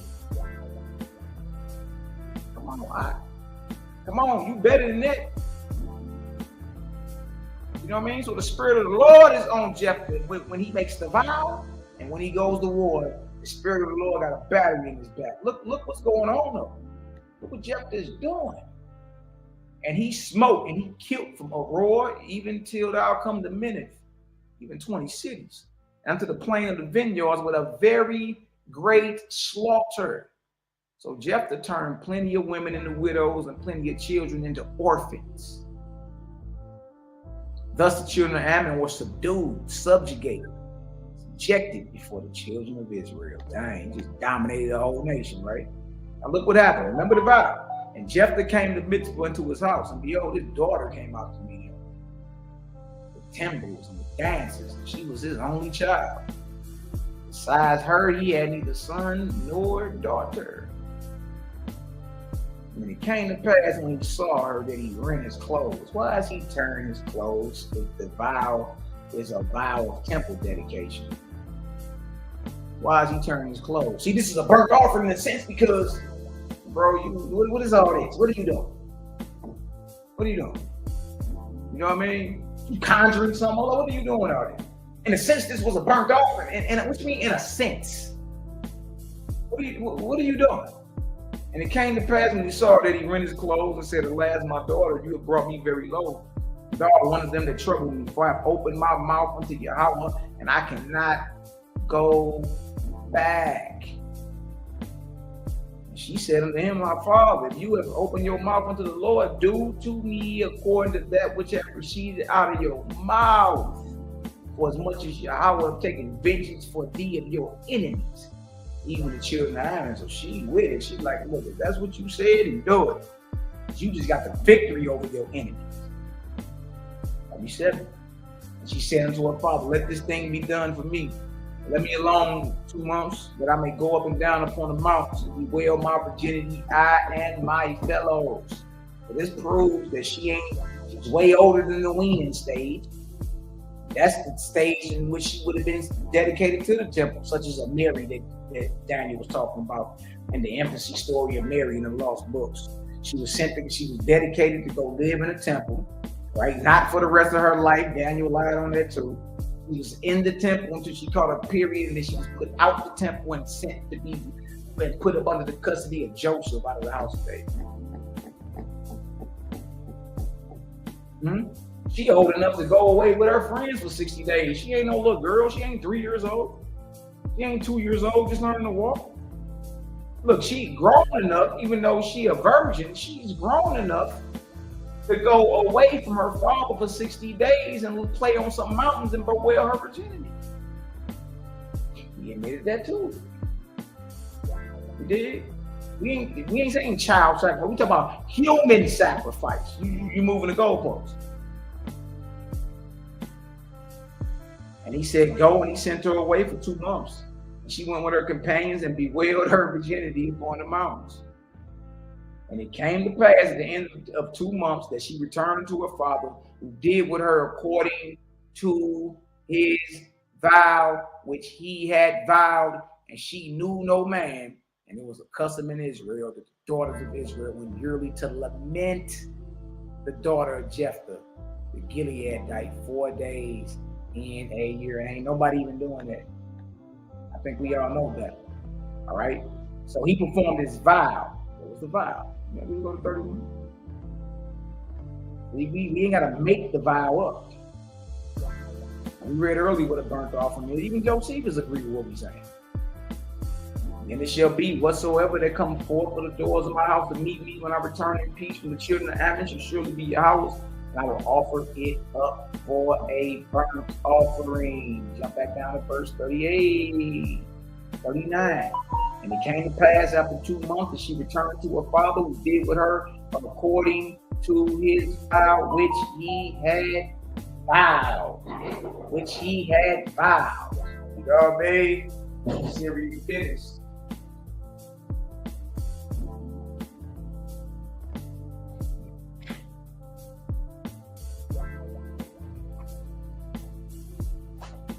Which it says that she returned to her father, who did with her according to his vow, which he had vowed, and she knew no man. See, the vow was a vow of burnt offering. It was not what Daniel Solomon just said and made up. We showed it. We even went to the historian Flavius Josephus. He even admitted that's what happened. You know what I mean? So, you know, you can choose to be in denial about whatever it is, but the truth of the matter is that's what happened. And again, if you think that that biblical God does not accept human sacrifice, then what is Jesus? What is Yahshua? According to the biblical narrative, a human sacrifice. A human sacrifice. But we ain't got to play the game, huh? We ain't got to act like that ain't what it is. You know what I mean? We don't got to act like it is something different. It's not, bro. You know what I mean? And on the real, all y'all better than that. I don't even know why you around here acting like, you know what I mean? It's something different.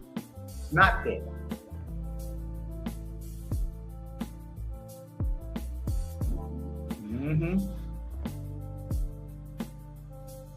Here we go right here. Let's pull this back up. Show y'all that Christ is a human sacrifice. Then we'll get up out of here. I got some things to do. Inmates running the asylum.